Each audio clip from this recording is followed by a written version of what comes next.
Good afternoon, everyone. Good afternoon. It is Tuesday, April 28th, 2026, 4:04 p.m. Thank you for some graces. We start a few minutes late, but thank you, board colleagues, for joining a little earlier than normal for our board meeting. Good to see you all, Dr. Stubblefield, and to all of our staff that are present. Good afternoon. Welcome. Good to see you all. We'll call our meeting to order today. And as we do at every board meeting, I'll read our board norms and protocols. We agree to respect differences of opinions in making decisions for the district, to follow best practices in managing the superintendent and the management of the board itself, to stay on task when conducting business for the district, including while at board meetings, to never surprise the superintendent or each other when conducting official business of the district, to read these norms at the beginning of each board meeting and at board workshops as a reminder of how to conduct our meetings, and to continually self-check to determine if we're following our norms when conducting district business. Again, thank you so much for being flexible, board, to start a little early today. With that, Ms. Downing, would you please do a roll call? Sure. Wanda Brownlee Page. Wanda Brownlee Page, present. Yolanda Clark. Yolanda Clark, present. Randy Lopez. Randy Lopez, present. Robert Mylan Jr. Robert Mylan Jr. present. Pamela Penn Hicks. Pamela Penn Hicks, present. Joycelyn Strickland Egan's. Joycelyn Strickland Egan's, yes, are present. And Dr. Nguyen. Present. Thank you, board. Thank you, Ms. Downing. Board, just before we approve the agenda, I just want to make a note. Ms. Downing, is it letter E that's new that we just added, or do we still need to add it onto the agenda? I'm asking to amend the agenda, I believe, to add an executive session. We'll try to cover it before the 5 o'clock time. Otherwise, we'll push it to the back of the meeting. But I'm asking if there's a motion to amend the agenda to add an executive session for attorney-client. It's been moved. Is there a second? Second. Moved and seconded. Any questions or discussion? Ms. Downing. Wanda Brownlee Page. Wanda Brownlee Page, yes. Yolanda Clark. Yolanda Clark, yes.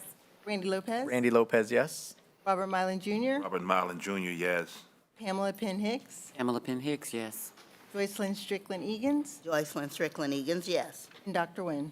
Dr. Nguyen, yes. Thank you, board. Now, is there a motion to approve the amended agenda? So moved. Second. Moved and seconded. Any questions or discussion? Hearing none. Ms. Downing. Wanda Brownlee Page. Wanda Brownlee Page, yes. Yolanda Clark. Yolanda Clark, yes. Randy Lopez. Randy Lopez, yes. Robert Mylan Jr. Robert Mylan Jr., yes. Pamela Penn Hicks. Pamela Penn Hicks, yes. Joycelyn Strickland Egan's. Joycelyn Strickland Egan's, yes. And Dr. Nguyen. Dr. Nguyen, yes. Thank you, board. All right, first on our agenda, board would entertain a motion to recess to executive session for the attorney-client privilege to include Dr. Stubblefield and Mr. Goheen for, and Dr. Jones, thank you, for 10 minutes going in at 4:09 p.m. So moved. Second. Moved and seconded. Any questions? Ms. Downing. Wanda Brownlee Page. Wanda Brownlee Page, yes. Yolanda Clark. Yolanda Clark, yes. Randy Lopez. Randy, yes. Robert Mylan Jr. Robert Mylan Jr., yes. Pamela Penn Hicks. Pamela Penn Hicks, yes. Joycelyn Strickland Egan's. Joycelyn Strickland Egan's, yes. Dr. Nguyen. Dr. Nguyen, yes. Thank you, board.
Don? Yes, sir.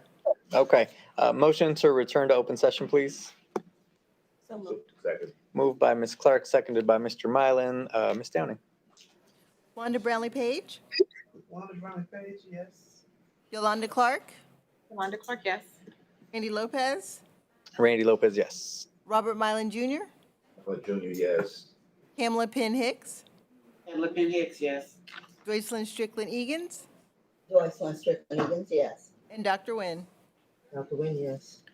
Thank you. Motion to recess to executive session to discuss matters of non-elected personnel in order to protect the privacy interests of parties involved under COMA, to include Dr. Lori, for 20 minutes, going in at 4:33. Second. Moved by Ms. Clark, seconded by Mr. Mylan. Any questions? Ms. Downing? Wanda Brownlee Page. Wanda Brownlee Page, yes. Yolanda Clark. Yolanda Clark, yes. Randy Lopez. Randy, yes. Robert Mylan Jr. Milan Junior, yes. Pamela Penn Hicks. Pamela Penn Hicks, yes. Joycelyn Strickland Egan's. Joycelyn Strickland Egan's, yes. Dr. Nguyen. Dr. Nguyen, yes. Thank you.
Motion to return to open session, please. So moved. Second. Moved and seconded. Questions? Ms. Downing?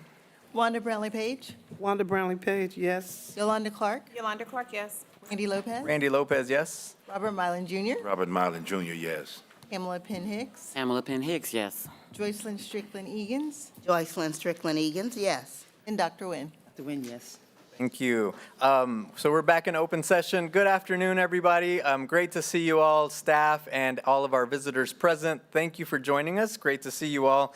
Just a quick housekeeping note, if you do need an interpreter today, we do have interpreters available, so please let one of our staff members know, and we'll make sure to have an interpreter for you. Si usted necesita intérprete para esta reunión hoy, por favor, déjenos saber y les podemos ayudar con un intérprete que tenemos disponibles para la reunión hoy día. So if you do need an interpreter, please flag down one of our staff members and we'll have an interpreter for you. Board, we're going to continue with our agenda. And just a quick note, we do have a few exec sessions that we did not get through on the front end, so we're going to push those down so that we can start with all of our guests that are present and not keep you waiting. So we'll push those executive sessions down after recognitions and awards and community comment. Then we will go back to executive session to cover those portions, just in case you're following along on the agenda. So, next on our agenda, board, we have our recognitions and award. It's one of our favorite times of the month when we get to celebrate our students and staff. Dr. Jones and Mr. Legler, I see them approaching the podium. Great to see you all. Good afternoon, and help get us started so we can celebrate our staff.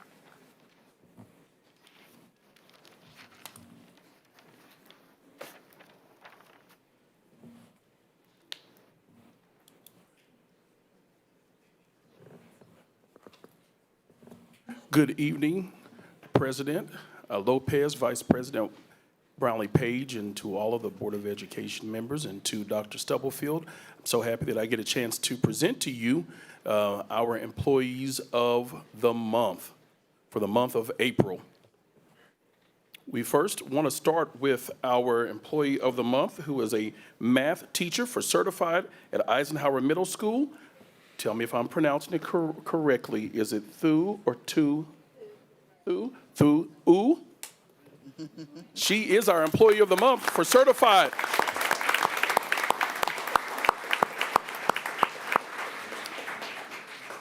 Nominated by Haley Ward, Ms. Ooh consistently goes above and beyond for her students. She stays after school several days each week to provide tutoring, ensuring her students fully understand the material and are set up for success. She also takes time to build strong, positive relationships with each student, making a meaningful impact in the classroom. In addition, she is a dedicated team player, always willing to step in, whether covering a class or supporting her grade level team. Even in just her second year, Ms. Ooh has made a lasting impact on the Eisenhower Middle School community and has become an integral part of its culture. Once again, I present to you the April Certified Teacher of the Month, Ms. Thu Ooh.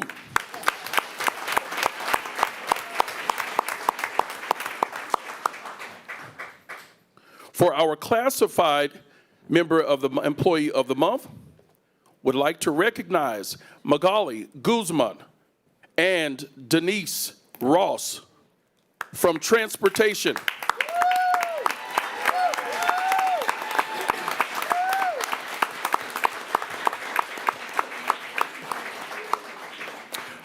Nominated by DeAndre Tuggle, on March 12th, an employee experienced a medical emergency in our parking lot. Magali Guzman and Denise Ross responded immediately, assisting the employee and notifying transportation leadership. Concerned for his safety, they ensured he got home rather than driving himself. When his condition worsened upon arrival, their quick decision to call 911 helped save his life. Yes. Amen.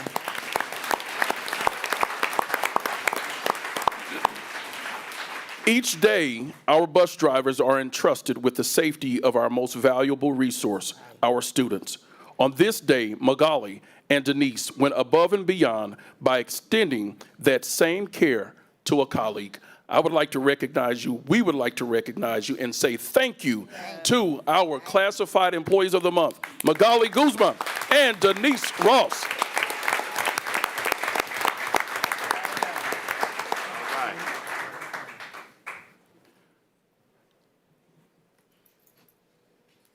I will now have Dr. Sarah Lucero, who will present to us the students of the month.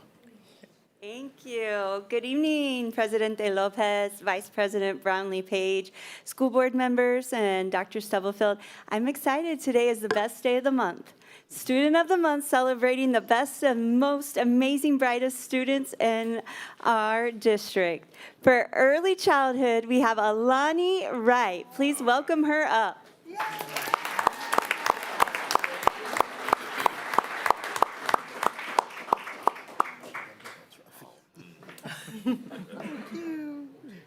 Alani Wright is a student at Bethel Early Childhood.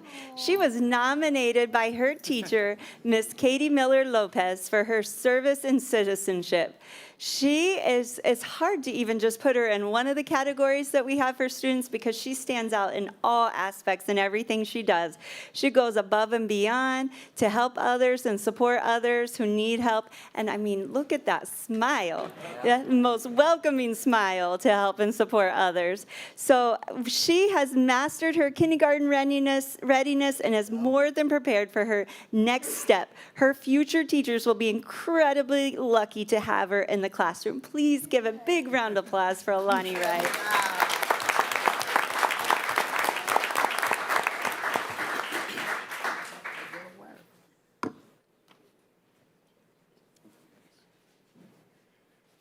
For elementary, we have Delmar Castro Flores.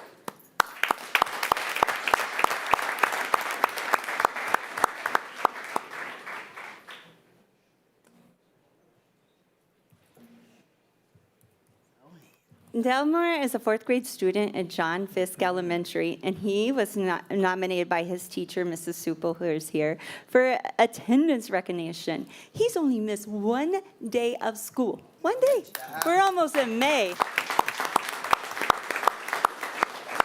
When I asked him what motivates him to come to school, he said being with friends and having fun. And he also appreciates what his teacher does to help him make school fun and gives him things that actually helps him learn, including things to focus. So he is a natural leader, constantly going out of his way to help others. He willingly supports our multilingual students by translating and helping them understand directions. He's ready to assist classmates and problem solving in math. However, he said his favorite subject is science. And the other thing is, he is an active member of our chess club. So when you're out at John Fisk, you can play him in chess. He's ready for a game. So when he came into kindergarten, he only spoke Spanish. But now he's a confident multilingual, demonstrating growth, perseverance, and dedication. He is a true joy to see growing each day in his positive spirit for learning. Let's give it up for Delmar.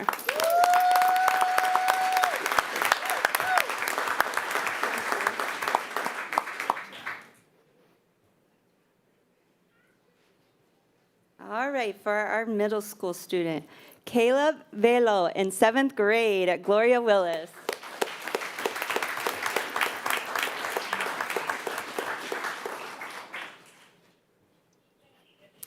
Now, Caleb's a 7th grader who was nominated by his teacher, Mark Murray, for outstanding academic achievement. I'm excited to announce that he is 25th out of 235 7th grader students and maintains a GPA of 3.7. Yeah. All right. His constant studies to high-quality work is evident in the time he takes to produce his assignments with care and accuracy. His favorite subject is math.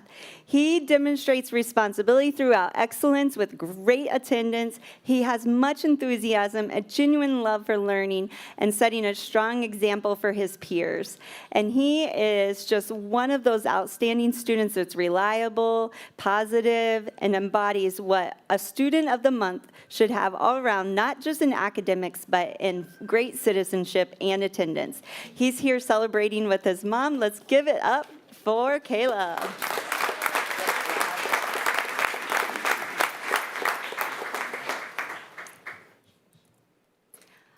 All right, for our senior, we have Yasmi Leva de Santiago.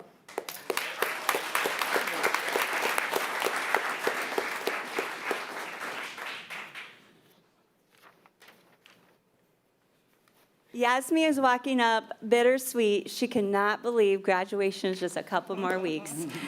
So as our senior at Wyandotte High School, I was busy just even listening to everything she does. She is a leader. She's involved in so many things. She is involved with managing our basketball teams, our volleyball team. She helps with Link Crew. She's helped with the food truck festival, the alumni gala, the prep club. She's helped with the senior board to leading fundraiser efforts for the students. She's helped with the strong commitment to service and community involvement. She has helped with so many things in our, it's amazing. But one of the things, she goes to KCKPS and has earned dual credit courses in the composition, human anatomy, public speaking, and college algebra classes. That is impressive.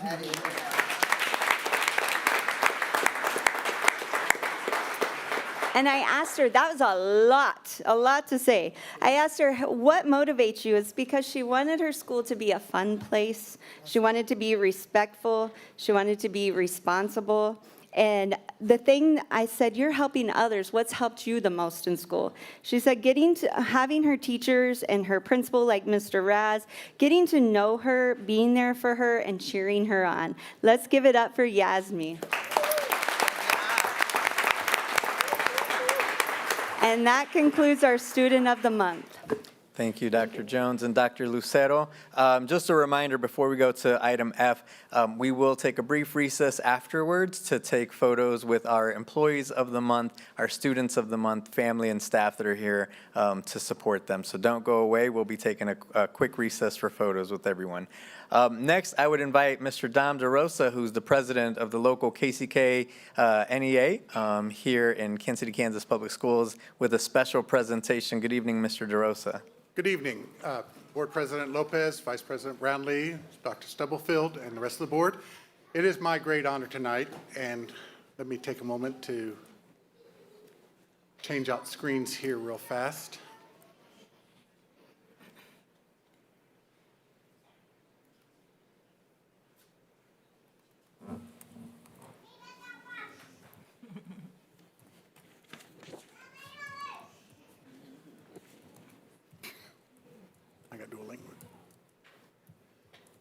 The first teacher lesson you learn is make sure your presentation's ready when you get up here. Just imagine it. Couldn't see it.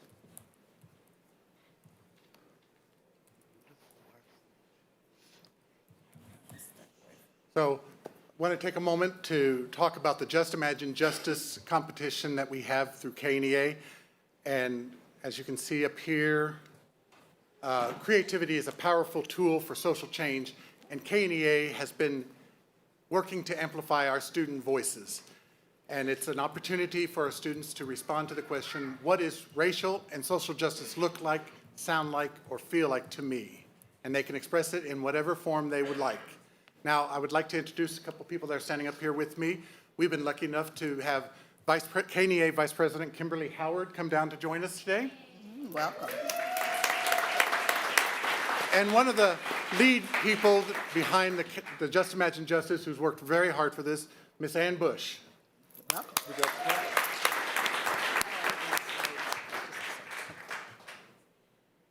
All right, so I just wanted to let you know that we had more than 200 high school students across Kansas submit artwork this year. We had 8 winners selected. Each student who's selected is either a first place winner or a runner-up. We had 4 who received a $500 scholarship, cash, and 4 runners-up who received $250. Winners were announced April 10th, 2026 at an awards banquet in Wichita, where they received their scholarship, a medal, and a certificate. Very nice. So just wanted to go over really quick some of our winners. We had Sabrina Moonery from Garden City High School, Elam Hale from Garden City High School. First place spoken word and video Jada Brown from El Dorado High School, Becca Ibero from Olathe South High School. We had some runners-up, Joseph Perez from Garden City High School for spoken word, Ruth Rojas from Garden City High School for spoken word, Naomi Hess from Olathe Northwest High School for visual arts. And then we had Mohammed Ahmed, who was the runner-up spoken word visual arts for Everyone is Human. We'd like to bring his sponsor, Ms. Carla, and Mohammed up here to the microphone for a moment.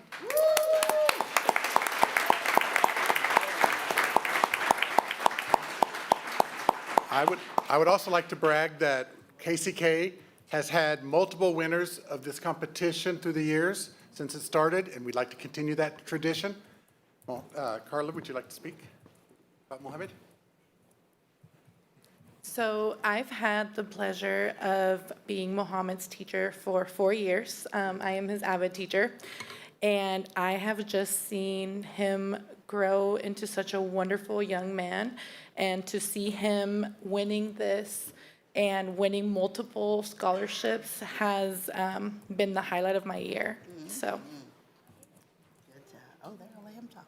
Hello, everybody. My name is Mohammed, and I would just like to talk a little bit about of what I did. So while I was creating my drawing, I kept thinking about my friends, all of us with different skin tones, hair textures, and backgrounds, but still connected.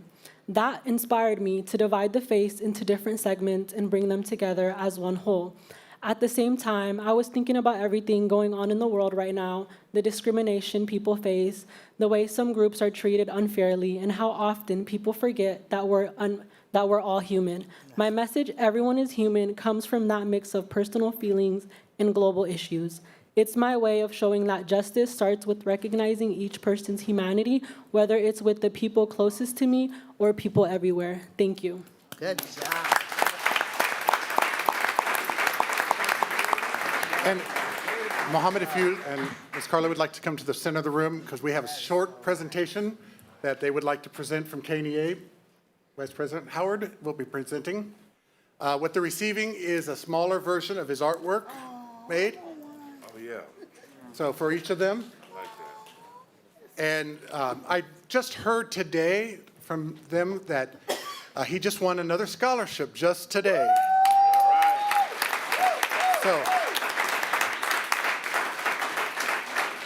So thank you, board, for giving us the opportunity to recognize Mohammed and the work he's done. All right, Mohammed. Mr. DeRosa, a couple of people have mentioned that they would like a copy, and I can share that Ms. Bush will send a link where you can order it, and if you purchase it, all of the money goes towards the scholarships for the students that they're supporting. So we'll get that out to anybody who would like to purchase a piece of his And art.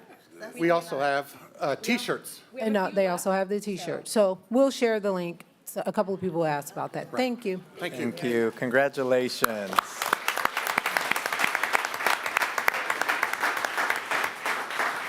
Thank you, Dom. With that, board and guests, if you will give us a few moments while we take a brief recess to celebrate our employees and our scholars of the month with some photos. Thank you.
right, thank you, everybody. And again, congratulations to all of our scholars of the month, to the employees of the month, to all of your families, and to all the staff at the buildings. Congratulations, we're so very proud of you, and thank you for all that you continue to do for KCKPS. There's lots of amazing things happening in Kansas City, Kansas, so it's great to be able to celebrate that at least once a month and center our students in all that we do at board meetings. So we'll continue with our agenda. Next up is item 5, board. We have our community comment. Just a reminder, everyone is welcome to give comment.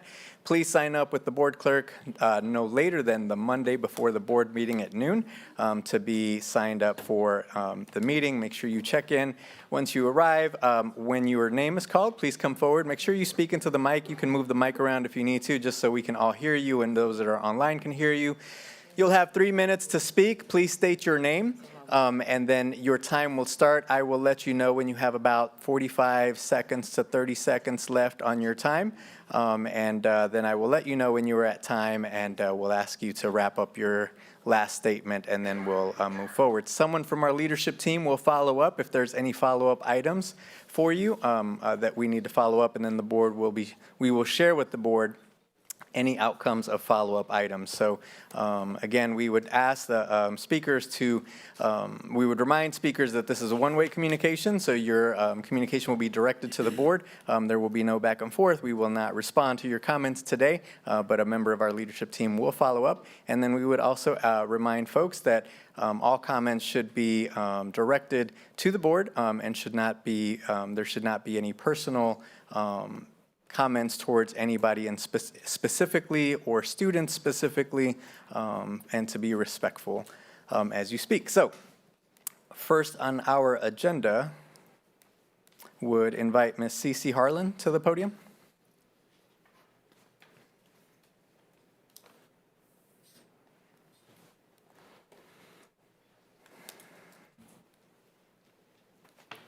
Hello, Good my evening. name is CC Harlan. How are y'all today? If you could speak into the mic, Ms. Harlan. I Thank said you so hello, I'm much. CC Harlan. How are y'all today? Great, thank you. So I'm here today to speak in support of our special education director and to ask the board to look closely at what truly is needed to strengthen the special education across the district. Special education compliance, parents' concerns, and student support cannot rest only on one person. Students are served every day inside school buildings. That means that building leaders and administrators and who supervise building leaders must also be held accountable for ensuring IEPs are implemented, parents' concerns are addressed, and students receive the service that they're entitled to. From what I've witnessed and many other families and the community members have shared with me, Dr. Laurie has often been the person trying to respond to parents' concerns, hold systems accountable, and make sure that students with disabilities are not forgotten. And it seems unfair to place the blame for a larger system issues on one leader, especially when many of those responsibilities require action and follow through at a school level.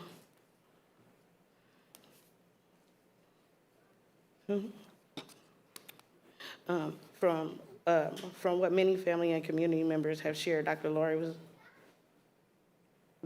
was also the person often responding to or trying to respond to parent concerns, holding systems accountable, and making students with disabilities not be forgotten. If the goal was truly to improve special education, then the focus should be on strengthening accountability across the entire system, including school buildings, district leadership, and those responsible for supervising principals. Our students and families deserve a system where everyone shares the responsibility.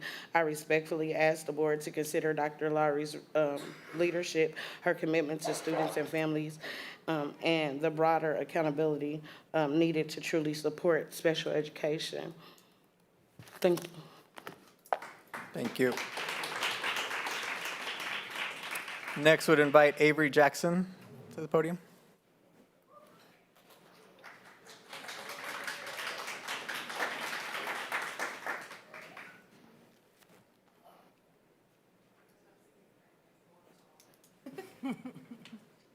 Testing, you guys can hear me? Okay. Good evening. My name is Avery Jackson, and I'm here to remind you about the largest but most underrepresented group of staff. Classified staff members vary from tech support to paras to bus aides and so much more. And with negotiations coming up, it is important that you keep us in mind because currently we have no voice at this table and no say in our wages or our compensation. And each year, we are asked to take on more responsibility to make up for certified staffing shortages. Now, we understand the need to find and hire more certified staff, probably better than anyone else.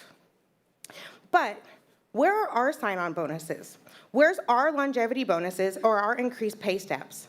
And with a lot of us making less than $25,000 a year, that could be extremely helpful.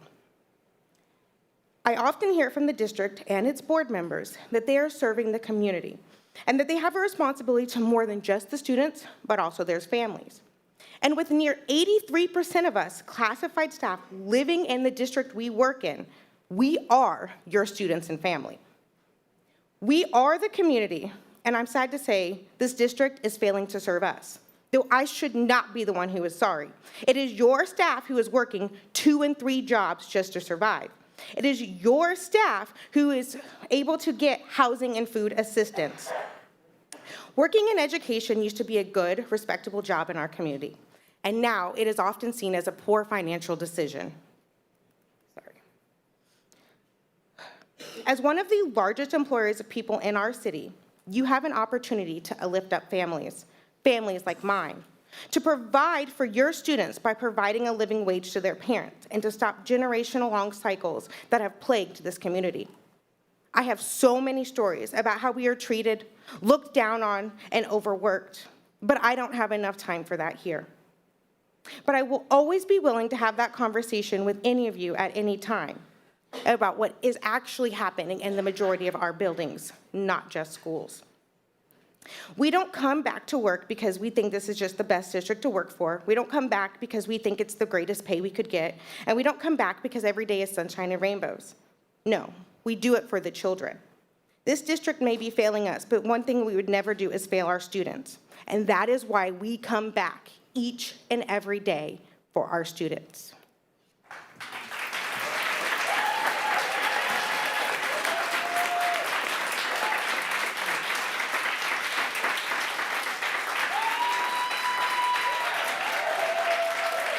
Next, I would invite up Jill Calloway.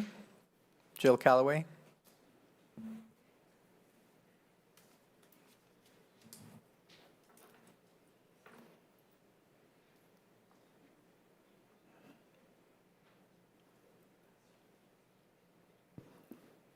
Good evening. Good evening. My name is Jill Calloway, and I am an employee at Wellborn Elementary School.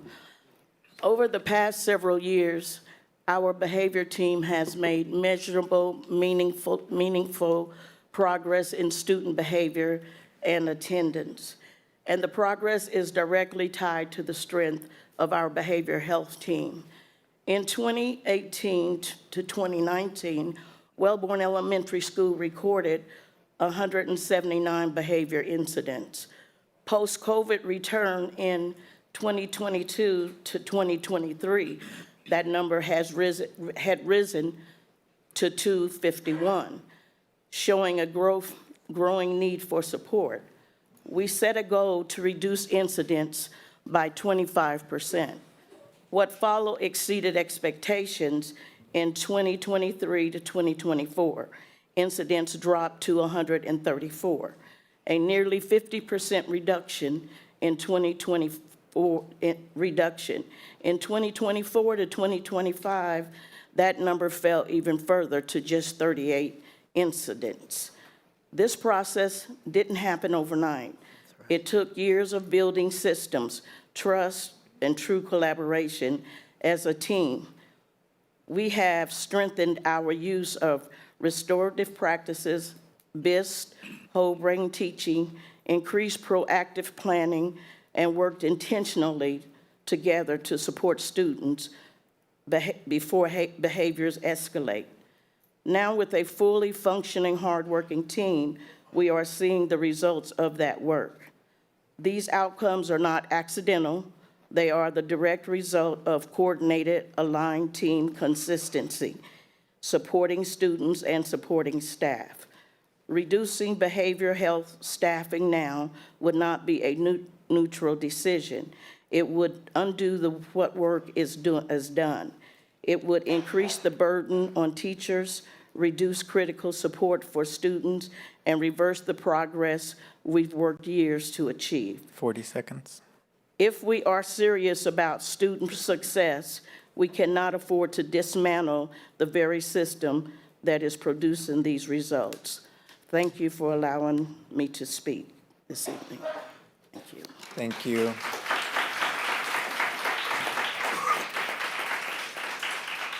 Thank you. Next, would invite up Tamara Barnes.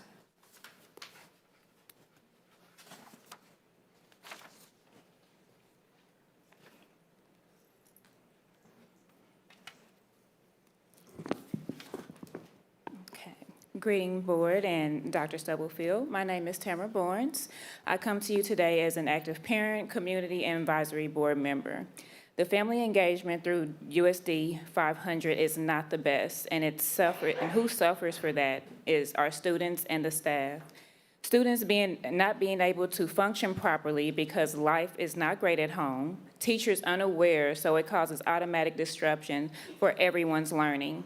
So picture this, when you were a student at whatever grade level, who was there for you?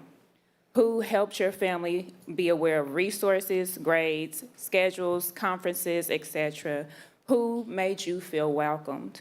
Whoever came to your mind at that time was part of your community, whether it was a teacher, a counselor, a principal, custodian, neighborhood candy lady, cross guard, whoever. A lot of our students don't get that. When people look at our students, they see poverty, racism, and trauma, and those are the main focuses of our community. Our children do not deserve that. I have a podcast that has Youth Monday, and students that I have interviewed truly feel that teachers don't care, and they are just there for a check. There are students that feel that the school board should be in the schools more if they are the ones that are administering rules and regulations. The counseling system in the schools that I'm aware of are not very active and connected with the students. The majority of our children are not at grade level proficiency in math, ELA, or science. Is that not alarming to you? We need a mindset shift because it takes a village. A community, business, or school is only as strong and pleasant as their leadership. Integrity plays a part in everyone's role in this situation. The main question here is who is connecting with our families? There is a program within every school called FACES, who are liaisons to educate the staff for the connectedness for family, community, and resources. For example, there is a champion in Louisa Requinez, I always pronounce her name wrong, is a FACE specialist for Emerson Elementary. She has increased their family engagement every year she has been there. When you look at the school state test scores, it is reflected. Emerson is one of the few schools that has a level 4 percentage in math and ELA with a high percentage in level 3 for 2025. This is just one example of FACE excellence. How can we make sure they are funded to increase their productivity?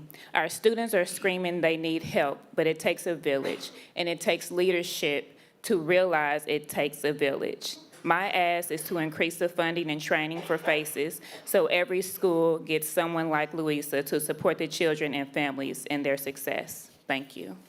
Thank you, Ms. Barnes. Next, we'll invite Ms. Brianna Connor.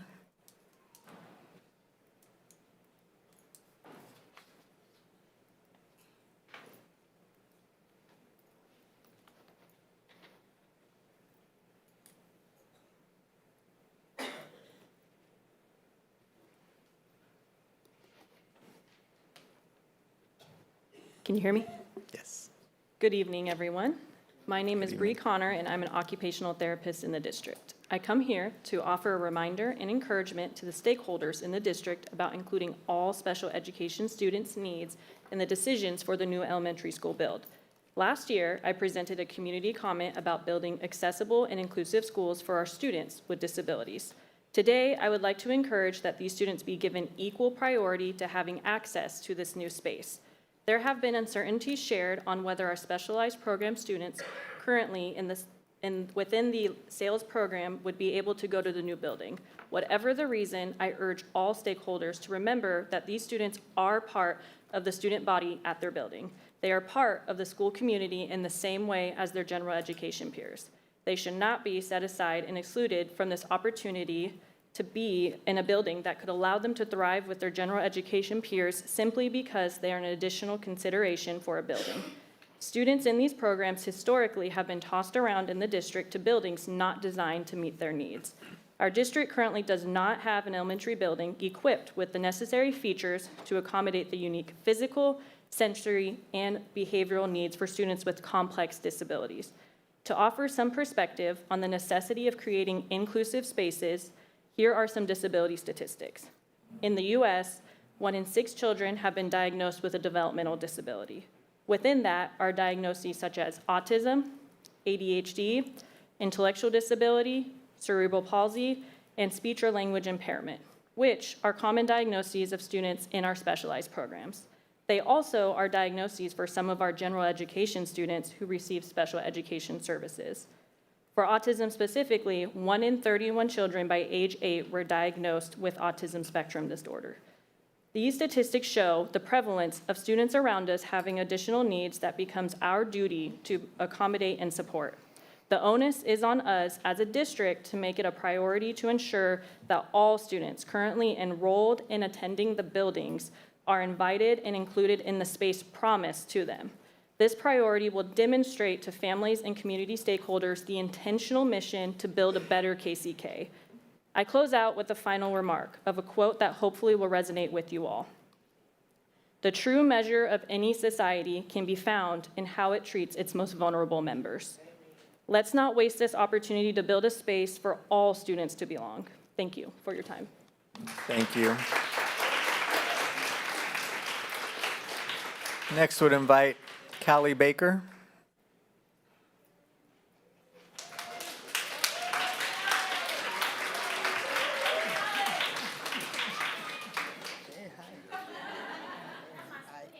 Yeah, she got support. Good evening, board. Good evening. All right, let me get my details up before you get a whole soapbox that I wasn't trying to talk about. All right, good evening, Dr. Stubblefield, Board President Lopez, all board members.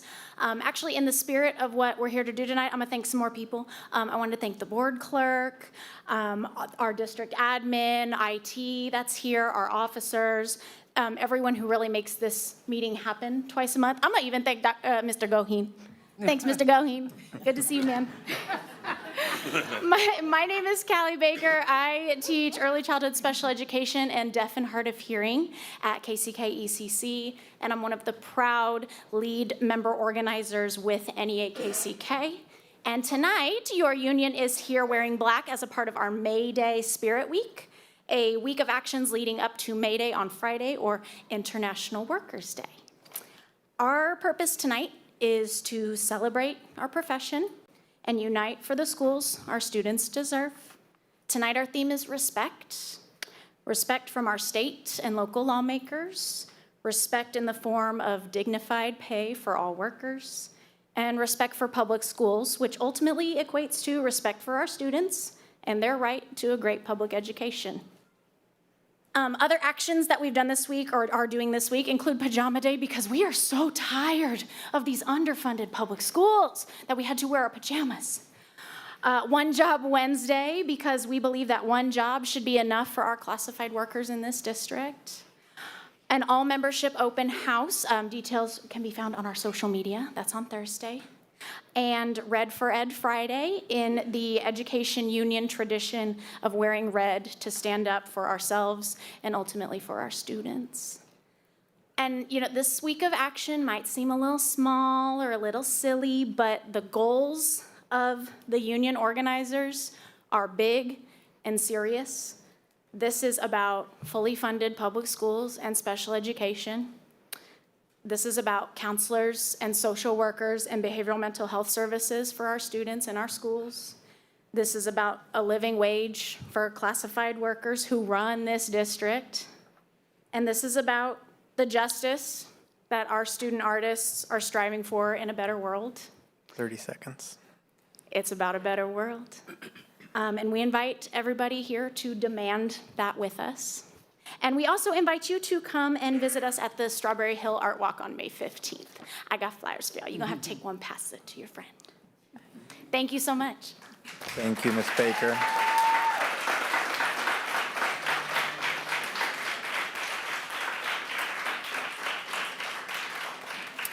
Next, would invite Mr. Matt Willard to the podium.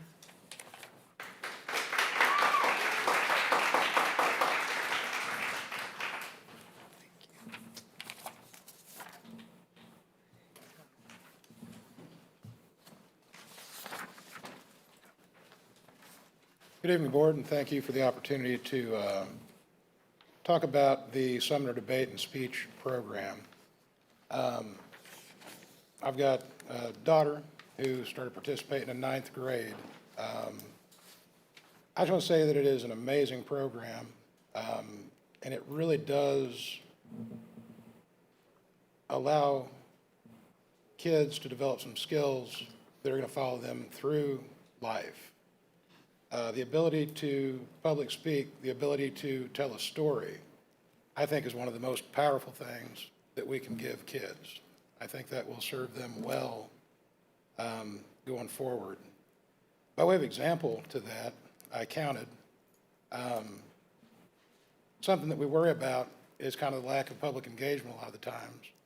We've got 13 students from Sumner here this evening to support the program, support the coach, and that includes 6 or 7 high school students who are going to get up here and speak.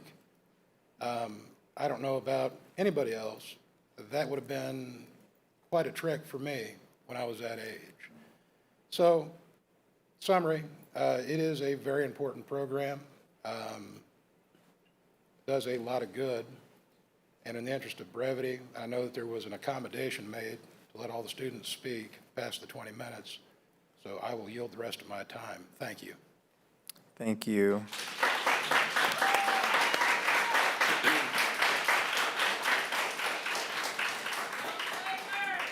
Next, and I apologize if I mispronounced your name, would invite Ona O'Neill to the podium.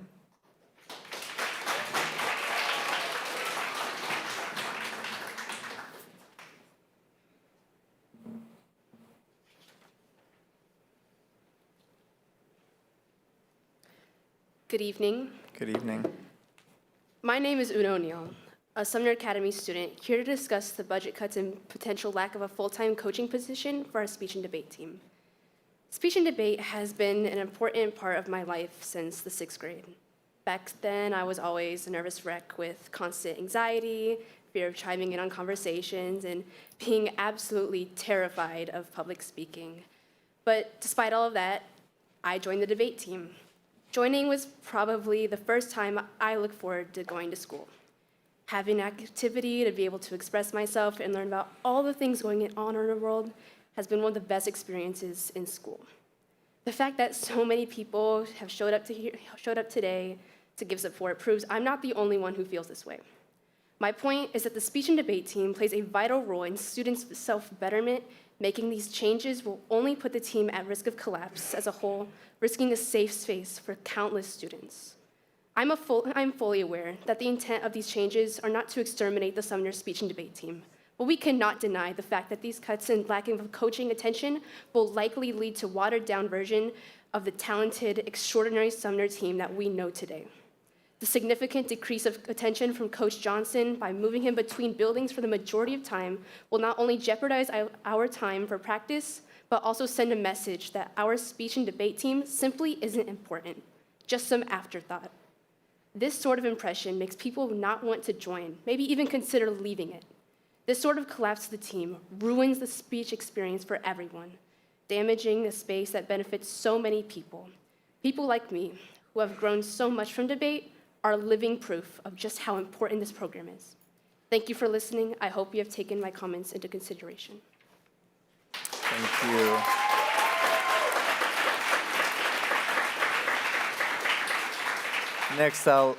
Thank you. Next, I'll invite Juan Ontiveros.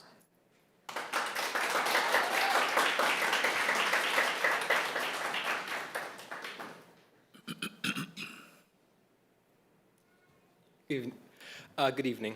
I'm Juan Taveros, senior at Sumner Academy, here to talk about the benefits of the speech and debate team and how recent changes could affect our ability to perform as a team. Speech and debate as an activity has been a significant driving force in shaping myself not just as a person, but in my ability to speak and speak out for myself.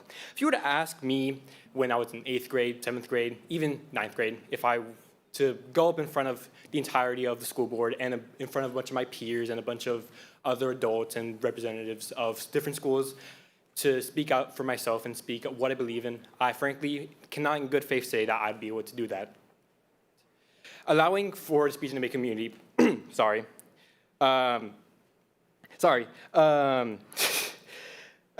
speech and debate has given me the opportunity to gain the confidence and the ability to do something I could only dream of doing before. This uniquely is due to my time in speech and debate. I have spent 5 years in speech and debate. I started back in 8th grade. I joined in on a whim, and I can quite frankly say is one of my all-time favorite decisions and one of the best things I made in my entirety and the entire time I spent at Sumner Academy of Arts and Science. I do not believe any other program within my school could have taken me to where I am today. This experience is not so unique to me, however. Speech and debate as a whole is that so many people come out of their shows and accomplish extraordinary things because of speech and debate. This all would not have been possible without the existence of debate as a course with a full-time teacher and coach type position. In fact, recently, a few weeks ago, I was able to compete at Harvard University in the Spanish-speaking debate. This would not have been possible without Coach Johnson being able to have direct his full attention, being able to spend his full time at Sumner Academy. Just frankly, just would not have been possible without that. I do not believe I can fully stress the importance of having a full-time teacher in the position to be able to coach and be able to teach speech and debate. Thank you. Thank you.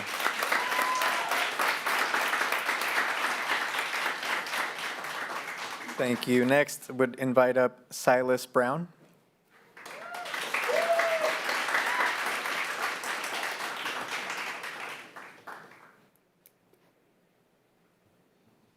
All right. Hello, members of the board and our community. My name is, once again, Silas Brown. I apologize for my voice. I have a little bit of a cold right now. And I'm a senior at Sumner Academy. Like those that have spoken before me, I'm here to talk about the future of Sumner Academy's speech and the effects the budget cuts will have on our team. I specifically want to look at our middle school debate team. By only offering our coach a part-time position, there might not be enough time allocated to allow our team to reach its highest potential. With this happening, things like our middle school debate team will be the first thing to fall through the cracks. This is not something that we can allow to happen. As a student who has had the fortune of doing speech and debate since 8th grade, I can confidently say that having this middle school team is extremely important to helping students find their place at Sumner. It has also allowed me, for the past 4 years, to assist in coaching our team. Doing this has given me a passion for education and motivated me to pursue education in the future. And I'm not the only one. I currently know of 2 past coaches that are getting a degree in education right now, and several going into other leadership-oriented positions. So I'm here asking you to understand the repercussions that will be faced with these budget cuts. Having the confidence to speak in front of classrooms, audiences, and even individuals was something gifted to me by the team. I'm not going to be here next year, so I am not here for me, but because I understand the importance of passing this gift down. Thank you for your time, and I hope everyone can understand the true impacts this team has had on hundreds of students over the past several years. Thank you.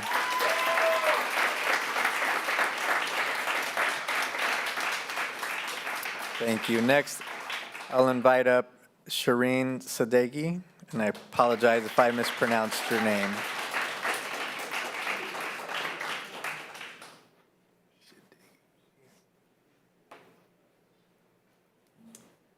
All right, hi everybody. Just to reiterate, my name is Shireen Sadeghi, and I'm a senior at Sumner Academy.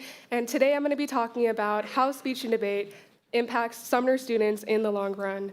So again, I'm a senior at Sumner Academy, and I've been here since 8th grade. I've also been a part of the speech and debate team since my freshman year of high school. And today, as a senior, not only am I the captain of our speech and debate team, but I'm also the valedictorian of Sumner Academy. All right. I've also recently just committed to my dream school on a near full ride scholarship. And when I was applying to college, speech and debate was the #1 activity on my Common App application. But beyond the obvious benefits of speech and debate, like fostering a love for public speaking, networking, political activism, and building a competitive mindset, the connections I've made on the speech and debate team have laid the foundation that got me where I am today. So to tell you a story, when I was a freshman on our speech and debate team, I had 3 senior captains, Andrew, Edwin, and Carolina. And when they were also applying to their colleges, much like me, they also ranked speech and debate as their #1 activity. Today, Edwin and Andrew are both studying at Stanford University, and Carolina actually has a privilege to continue to come back to KCK and assistant coach on our speech and debate team. She was also on a full ride to K-State. But the point of this story is not to brag about myself or many successful alumni. It is to show you that I am not the exception, I am the rule, and I am dedicated to highlighting how beneficial speech and debate is to breeding success within its students. This forensic season alone, our team has earned 28 state qualifications, 11 national qualifications, and over 80 medals season-wide. We have also regularly won sweepstake awards, hosted several fundraisers and home tournaments, and consistently placed exceptionally well at both the state and national level. Just a couple weeks ago, like Juan said, our speech and debate team placed within the top 16 debate teams at NADL Nationals at Harvard University.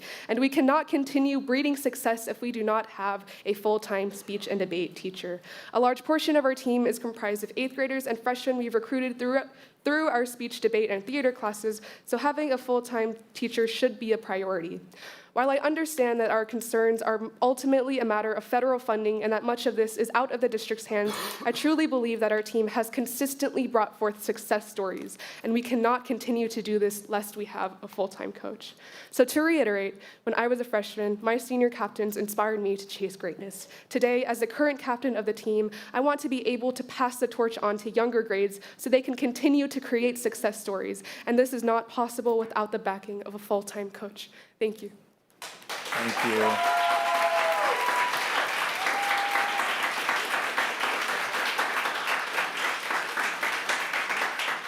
Thank you. Next would invite Alistair Reynolds to the podium.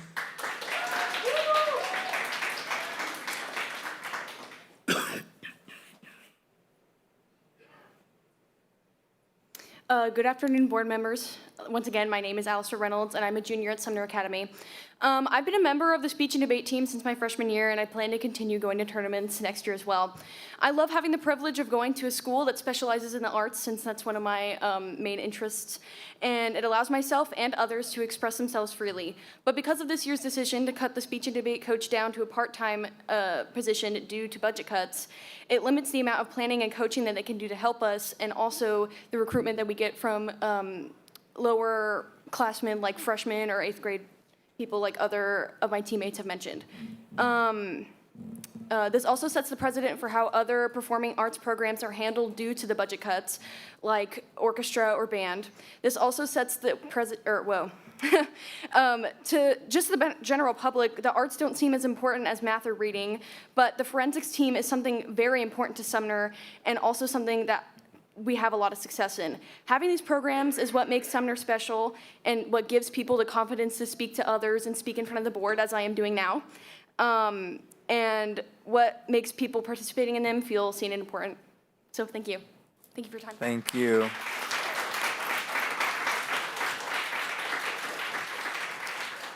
Thank you. Next, I'll invite Jonathan Sosa Santos to the podium.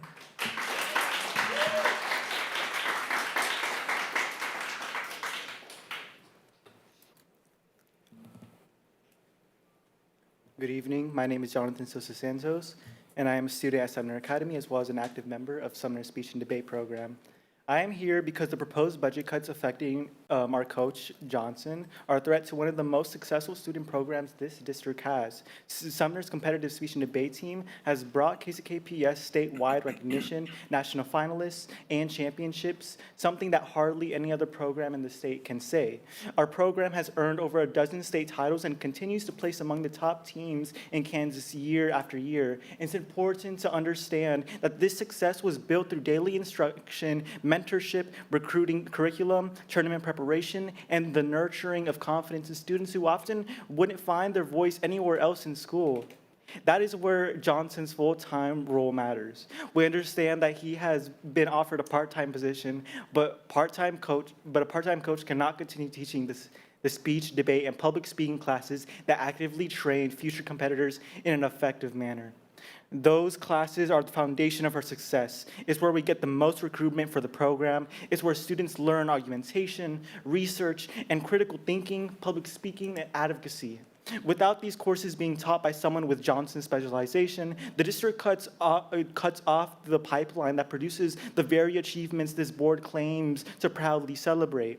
As a student, I could personally say that this program has taught me how to be in rooms like this one with confidence. If you told me eighth grade that, if you told eighth grade me who was the quietest person in the room, that one day I'd be here speaking in front of you all for what I believe in, I wouldn't even be able to begin to believe that. But because this program creates articulate young people who embody everything this district ought to want to see in its students, I am here today asking you all, why choose to weaken one of the few programs that repeatedly proves what district excellence can look like? Why harm a program that gives us a reason to believe? When a program is succeeding at the state and national level, the response should be to invest, not to hurt it for the sake of budget efficiency. Please do not allow short-term cuts to create long-term damage. Protect this program, protect the classes that sustain it, and protect the opportunities it creates for students like me. Please reconsider this budget cut. Thank you. Thank you.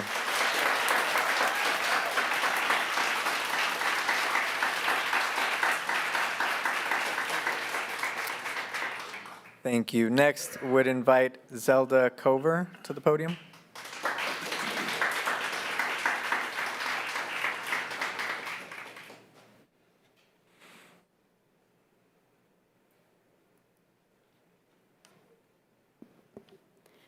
Hello.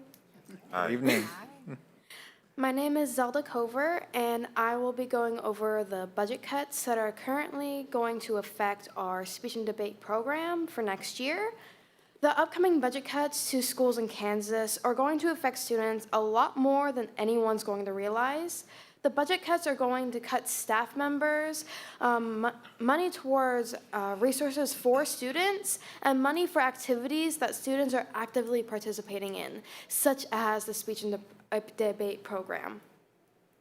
The budget cuts are going to cause a lot of issues with fewer teachers in schools. Specific electives would be passed on to or pushed onto other teachers who were never taught such subjects or might be cut entirely.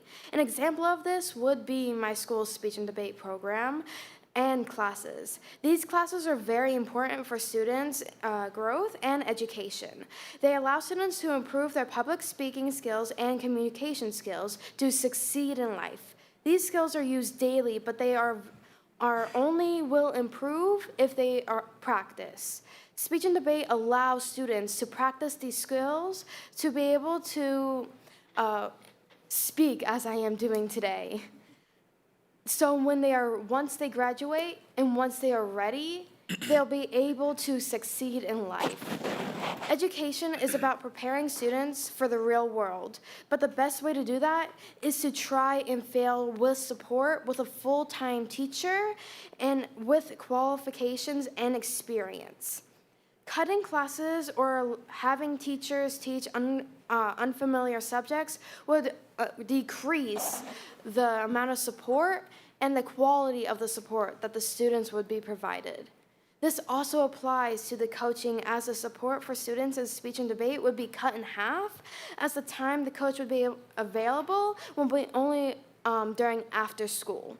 If these budget cuts go through next year, this is a major issue, along with a lot of different activities that could possibly happen, that could possibly be cut, such as orchestra or other arts, that they would see as they can move to after school, and the teachers will only be paid half-time.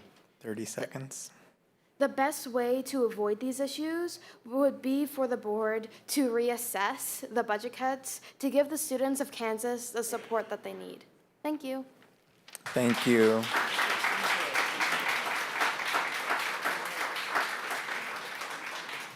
Thank you. Next, I would call up Carolina Perez Lozano to the podium.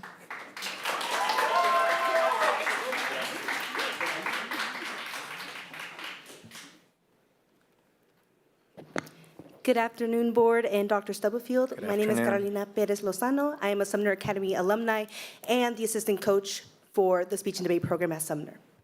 As a community, we pride ourselves on preparing students not just to succeed academically, but to thrive as thoughtful, confident, and engaged members of society.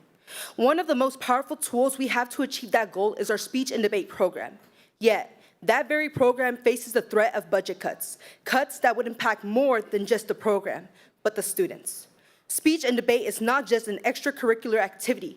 It's an extension of the classroom. Students learn how to think critically, communicate effectively, and engage with different perspectives. These are life skills that prepare them for college, careers, and civic engagement. But beyond that, speech and debate is a vital part of our culture and our community. It gives a voice to students who may have never felt like they had one. It allows them to speak on issues that impact their lives every day, both locally and on a national circuit. This program doesn't just teach students how to speak, it gives them a reason to. It also creates something just as powerful: community. Speech and debate is a space where students come together to support and advocate for one another. It is a community built on encouragement, respect, and understanding. Students don't just compete. They uplift each other, they listen to each other, and they grow together.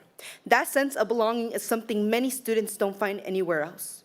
And just as importantly, this program begins in the classroom. Speech and debate courses should be offered more often because they meet state communication requirements while doing so much more. The classroom is where students are first introduced to these skills. It is where we prepare them for extracurricular success, where we build confidence, and where we do most important recruiting. None of that is possible without a full-time teacher dedicated to this program. Without that foundation in the classroom, the entire program begins to disappear. And for me, this program is deeply personal.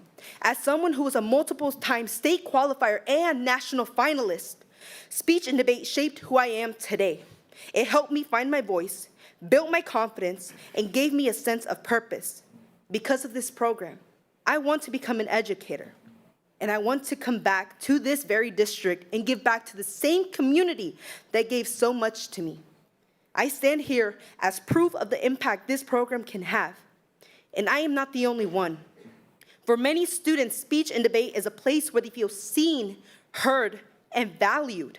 The budget cuts can impact this program and take away opportunities for growth, for connection, and for success. If we are truly committed to preparing students for the future, we cannot afford to undervalue programs like this. Speech and debate doesn't just teach students how to speak. It teaches them that their voice matters. Thank you. Thank you.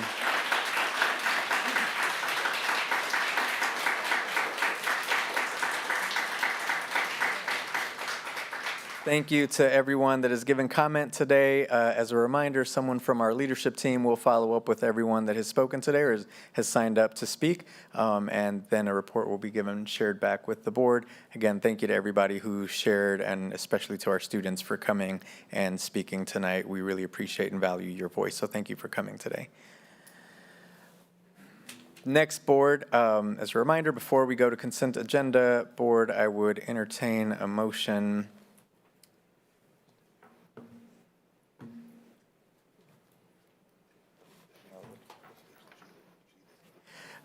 Board would entertain a motion to recess to executive session to discuss matters of non-elected personnel in order to protect the privacy interests of the parties involved under the Kansas Open Meetings Act, to go in at 6:27 for 15 minutes, to include Dr. Stubblefield, Mr. Goheen, Dr. Jones,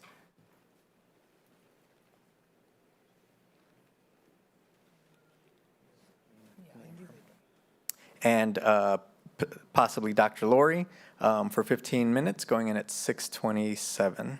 So move. Moved and seconded. Any discussion or questions? Ms. Downing? Wanda Brownlee Page. Wanda Brownlee Page, yes. Yolanda Clark. Yolanda Clark, yes.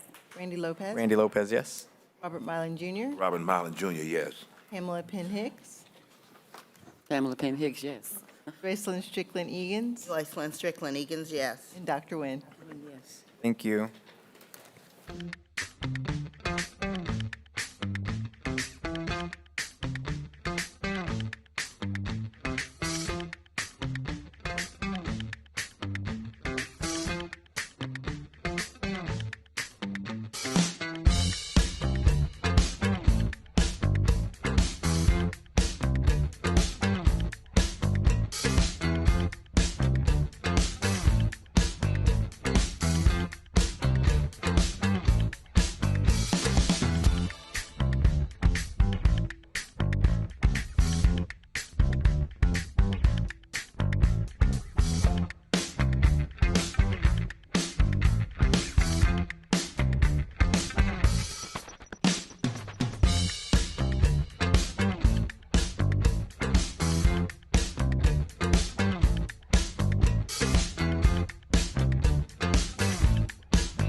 Joycelyn Strickland Egan's, Strickland Egan's, yes. and Dr. Nguyen.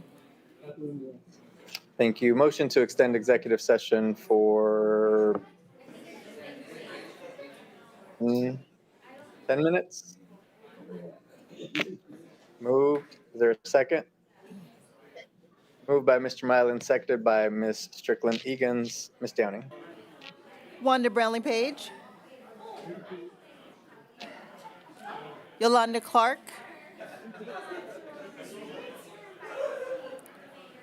It's kind of hard for me to hear. Randy Lopez. She said yes. Randy Lopez, yes. Okay. Robert Mylan Jr. He said yes. Pamela Penn Hicks.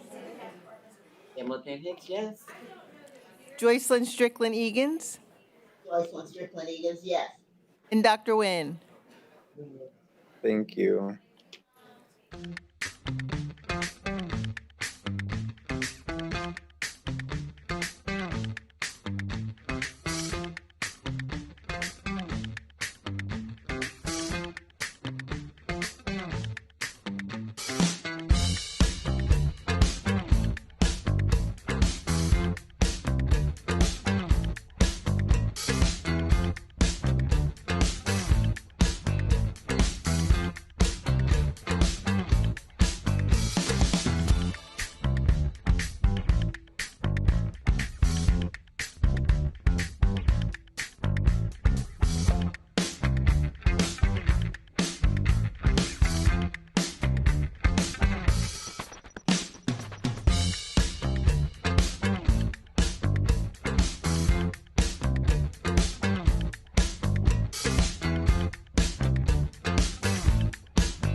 Joycelyn Strickland Egan's, Joycelyn Strickland Egan's, yes. and Dr. Nguyen. Thank you. Motion to extend executive session for 12 minutes. Moved by Ms. Brownlee Page. Is there a second? Second. Seconded by Mr. Mylan. Ms. Downing. Wanda Brownlee Page, Yes. Yolanda Clark, Wanda Clark, yes. Randy Lopez, Andy, yes? Robert Mylan Jr., Pamela Penn Hicks, Pamela Penn Hicks, yes. Joycelyn Strickland Egan's, Joycelyn Strickland Egan's, yes. and Dr. Nguyen. Thank you. Thanks.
Okay, Yolanda Clark.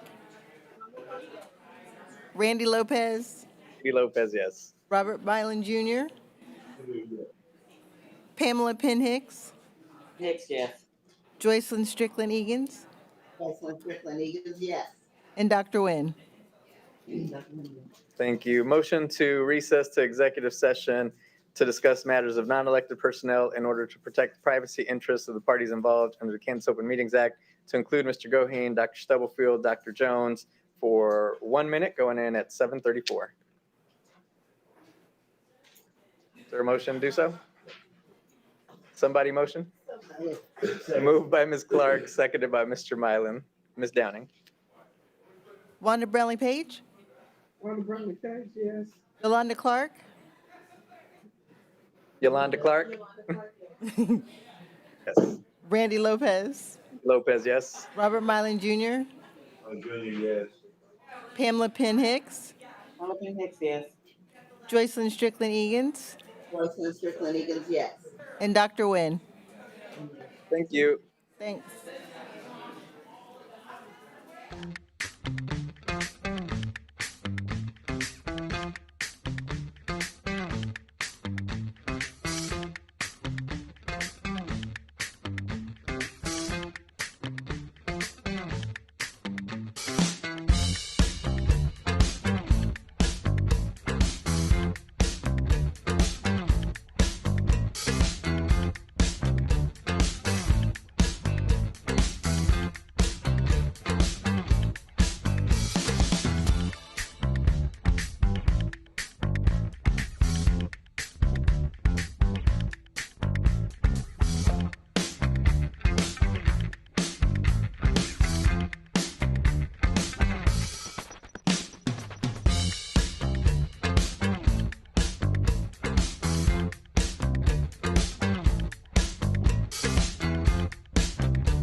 Yes, I did, with Ms. Hicks and Ms. Strickland Egan's.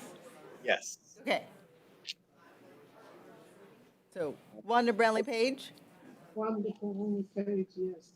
Yolanda Clark. Wanda Clark, yes. Oh, yes. You said yes. Randy Lopez. Randy Lopez, yes. Robert Mylan Jr. Junior, yes. Pamela Penn Hicks. Pamela Penn Hicks, yes. Joycelyn Strickland Egan's. Joycelyn Strickland Egan's, yes. And Dr. Nguyen. Thank you. Motion to recess to executive session to discuss matters of non-elected personnel in order to protect the privacy interests of all parties involved under COMA, to include Mr. Goheen, Dr. Stubblefield, and Dr. Jones, for 1 minute, going in at 7:36. Moved by Dr. Nguyen, seconded by Mr. Mylan. Ms. Downing. Wanda Brownlee Page. Wanda Brownlee Page, yes. Yolanda Clark. Wanda Clark, yes. Randy Lopez. Randy, yes. Robert Mylan Jr. Junior, yes. Pamela Penn Hicks. Pamela Penn Hicks, yes. Joycelyn Strickland Egan's. Joycelyn Strickland Egan's, yes. And Dr. Nguyen. Thank you.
Ms. Downing?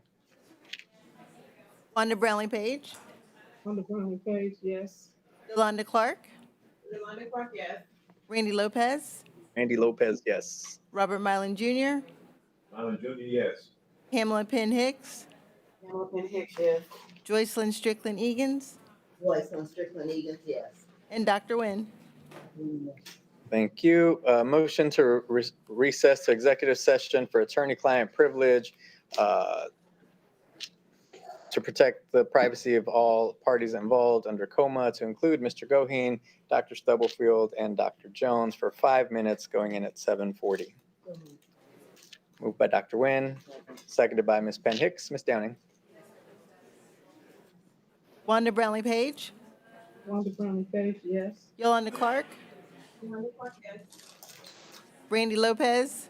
Randy Lopez, yes. Robert Mylan Jr. Mylan Jr., yes. Pamela Penn Hicks. Pamela Penn Hicks, yes. Joycelyn Strickland Egan's. Joycelyn Strickland Egan's, yes. And Dr. Nguyen. Thank you.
Second. Moved and seconded. Thank you. Ms. Downing? Wanda Brownlee Page. Wanda Brownlee Page, yes. Yolanda Clark. Yolanda Clark, yes. Randy Lopez. Randy Lopez, yes. Robert Mylan Jr. Robert Mylan Jr., yes. Pamela Penn Hicks. Pamela Penn Hicks, yes. Joycelyn Strickland Egan's. Joycelyn Strickland Egan's, yes. And Dr. Nguyen. Dr. Nguyen, yes. Thank you. Is there a motion to approve the hearing officer's report?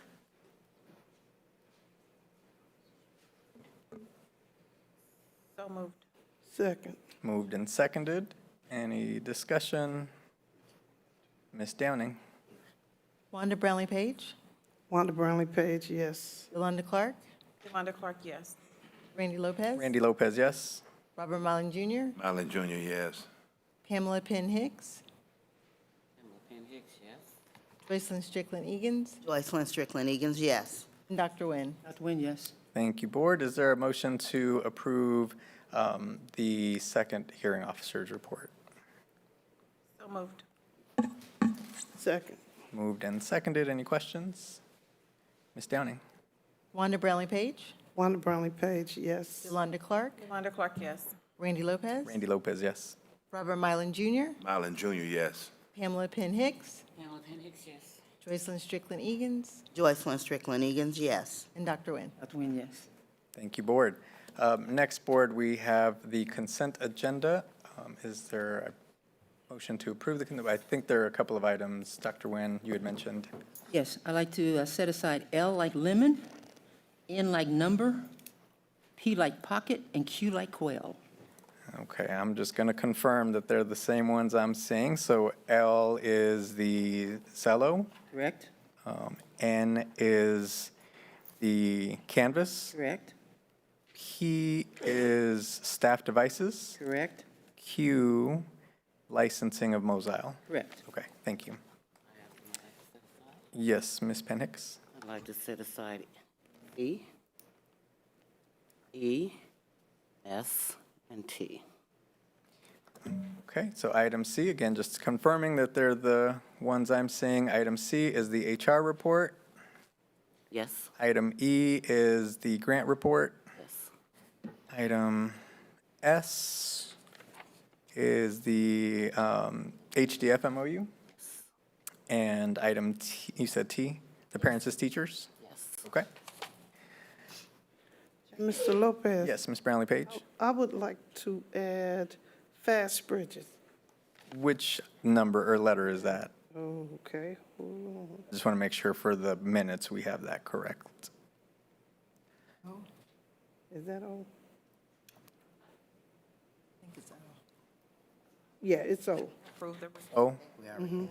Okay, oh, yes, Fast Bridge. Okay, so is there a motion to approve the consent agenda minus letters C, E, L, N, P, S, T, Q, and O? So moved. Second. Moved and seconded. Ms. Downing, did you get those letters? Yes. Okay. Any questions or discussion? Ms. Downing? Wanda Brownlee Page. Wanda Brownlee Page, yes. Yolanda Clark. Yolanda Clark, yes. Randy Lopez. Randy Lopez, yes. Robert Mylan Jr. Mylan Jr., yes. Pamela Penn Hicks. Pamela Penn Hicks, yes. Joycelyn Strickland Egan's. Joycelyn Strickland Egan's, yes. And Dr. Nguyen. Dr. Nguyen, yes.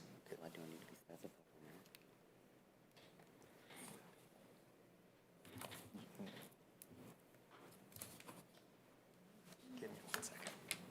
Thank you.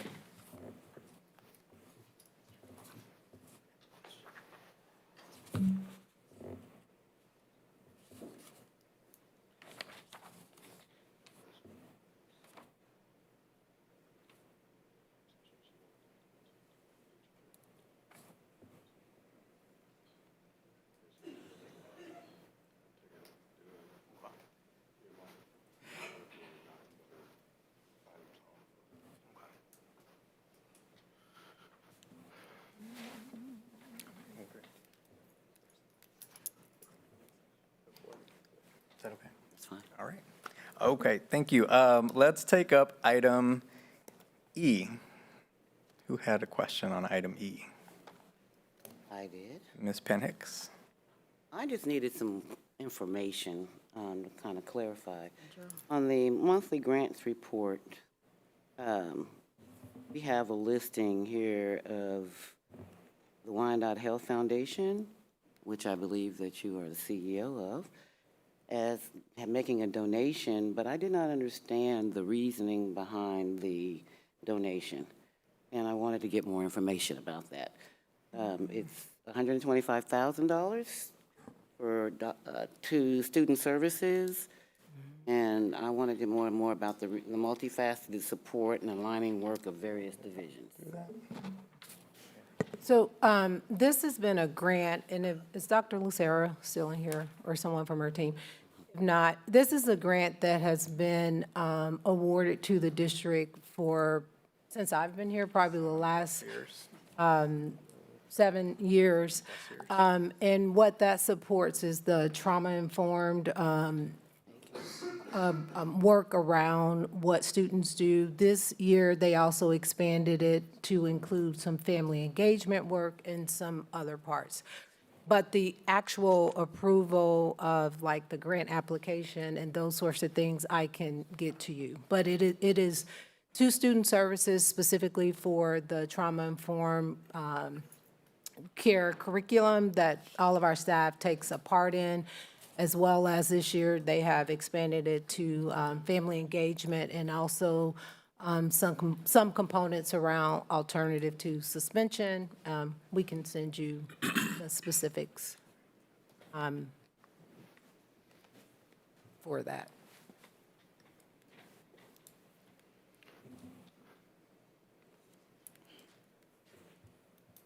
Any additional questions on item E? I just needed more information. Okay, if not, we'll move on to item L. Okay.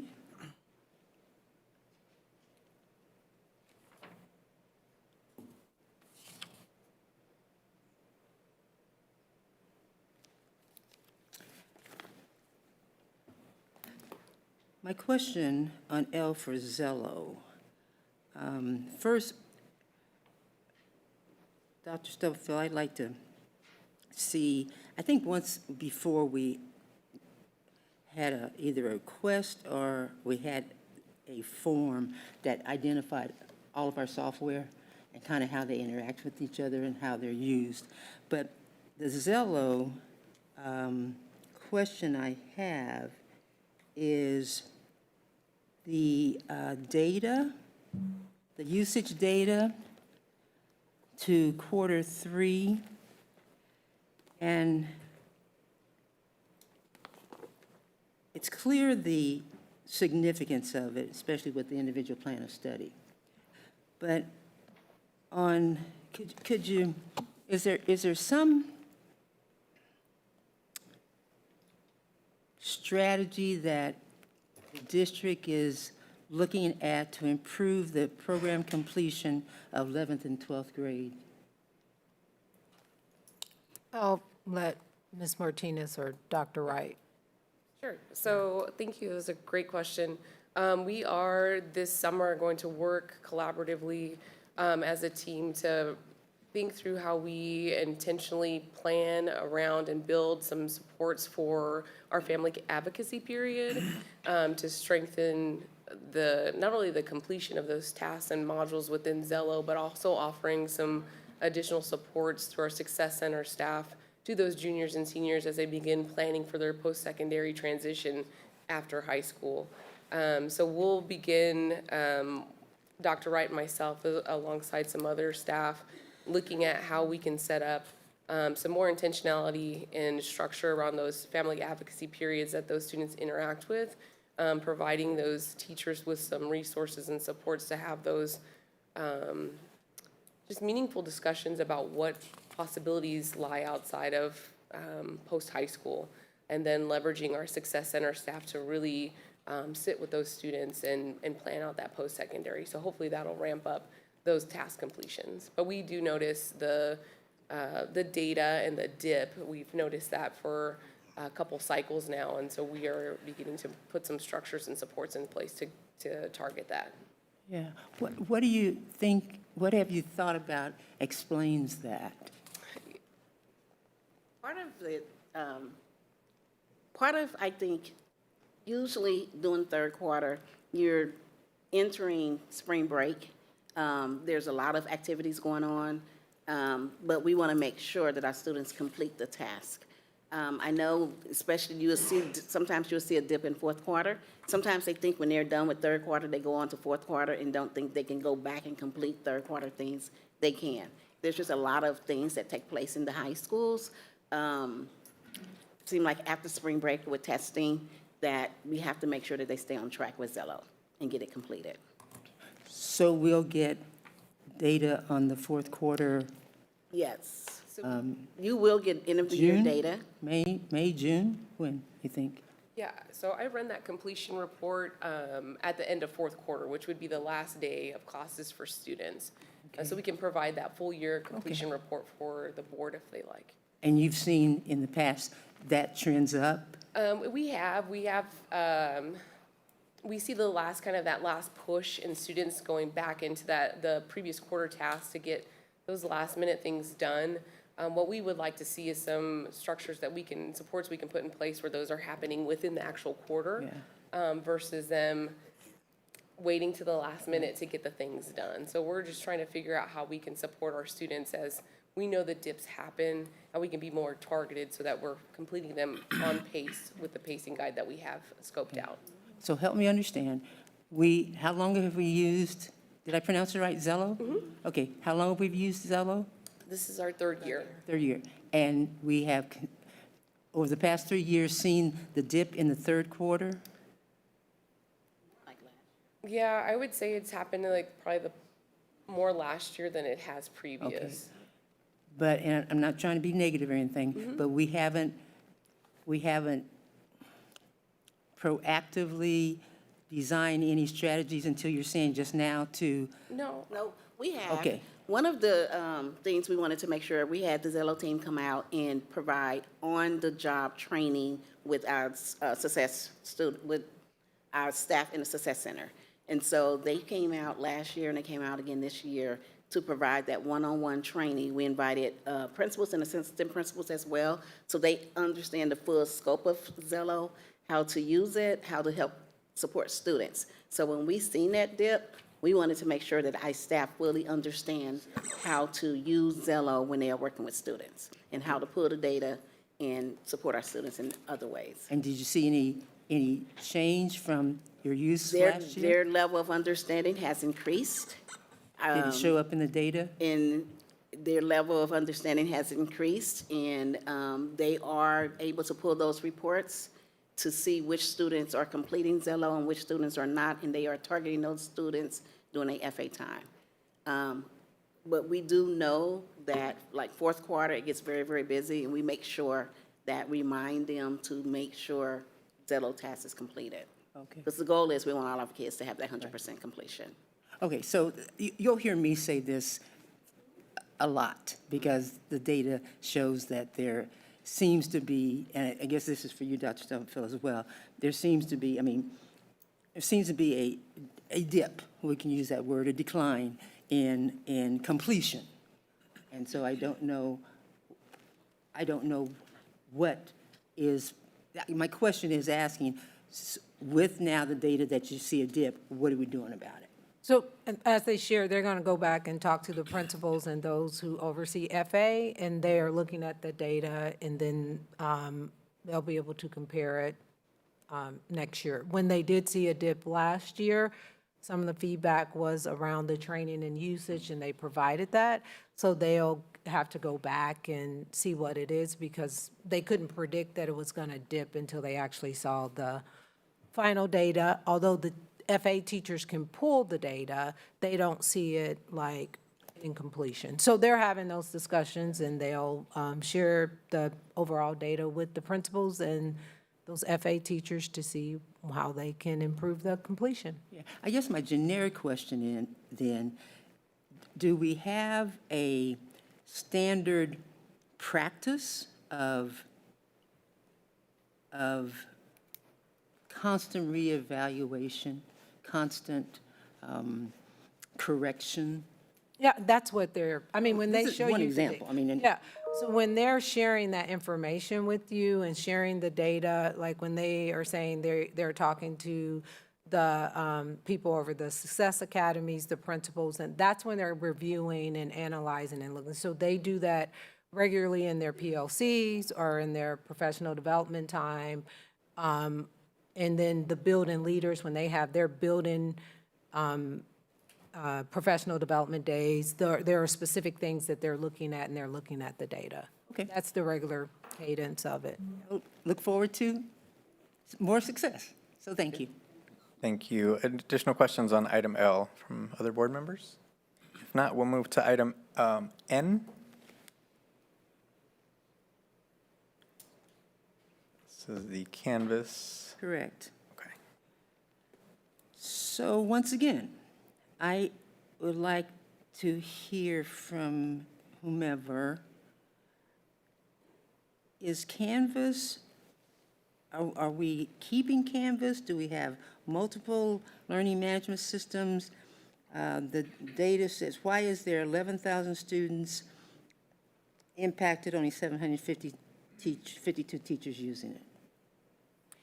So Dr. Fernandez Flores, nor any member of her team is not here.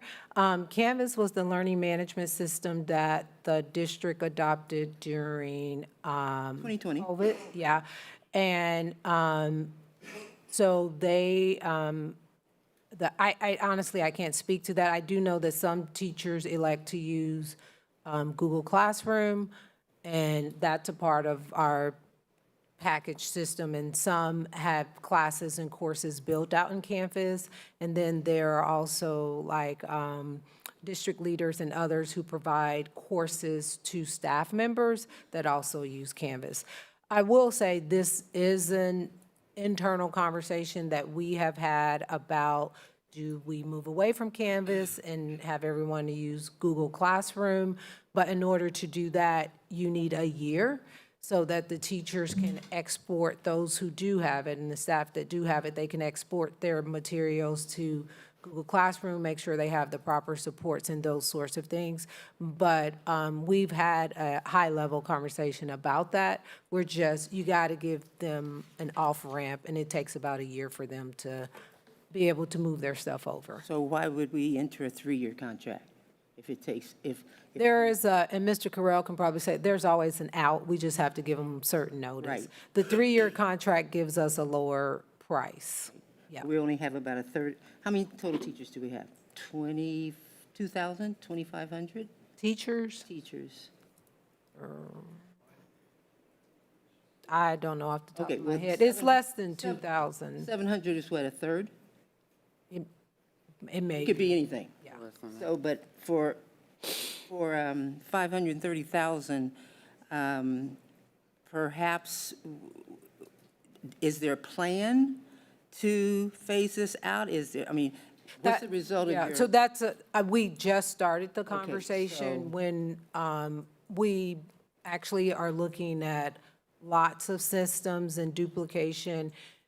The thing about it is you have to give people time to Correct. get off I of. So we understand are. that. So next year, before this comes back up, we will have conversations and by early fall know if we're exiting from Canvas and moving everybody to Google Classroom.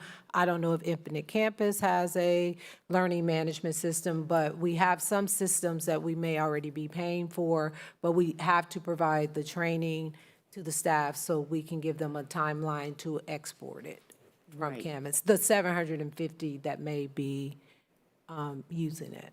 So I guess my statement is perhaps we're not ready to commit ourselves to a 1 year at this point. I mean, it's going If you do not, teachers will not have those 750. I understand that. I mean, Yeah. I do Blackboard, so we Right. know, and we've had a full discussion on what Canvas is. I'm not sure everybody knows what Canvas is, but still, there's a great explanation that in your cover letter, that it provides everything. Learning management system, it's a very clear significance of what it is, but to those 752 have to have time to, you just said, and we understand that. But to say, you know, maybe by next fall, we decide whether we're going to do it, maybe we need to speed that conversation up. I'm saying in the fall of 2026, the teachers are not here in 3 weeks. We can't really engage in that conversation until they return and we give some context around it. So that's why I'm saying we would not know until, I'm not saying fall of 27, I'm saying fall of 26. And that will be the earliest, just thinking about their capacity and focus and the things that they are closing out for school, this school year. We would not spring this on them, nor would we expect them to engage in the summer around that conversation. So that's why I'm saying the earliest we will know would be the fall. So we would need to know that you can sign a one-year contract? In the contract, as long as we give them a certain number of days, which the fall we would fall into that, we can say we're ending the contract and there is that component, yeah. Okay, thank you. Any additional questions on item N from the board? Here, Ms. Penhicks. I was just looking at the contract items, and each of the year pays for a different specific use.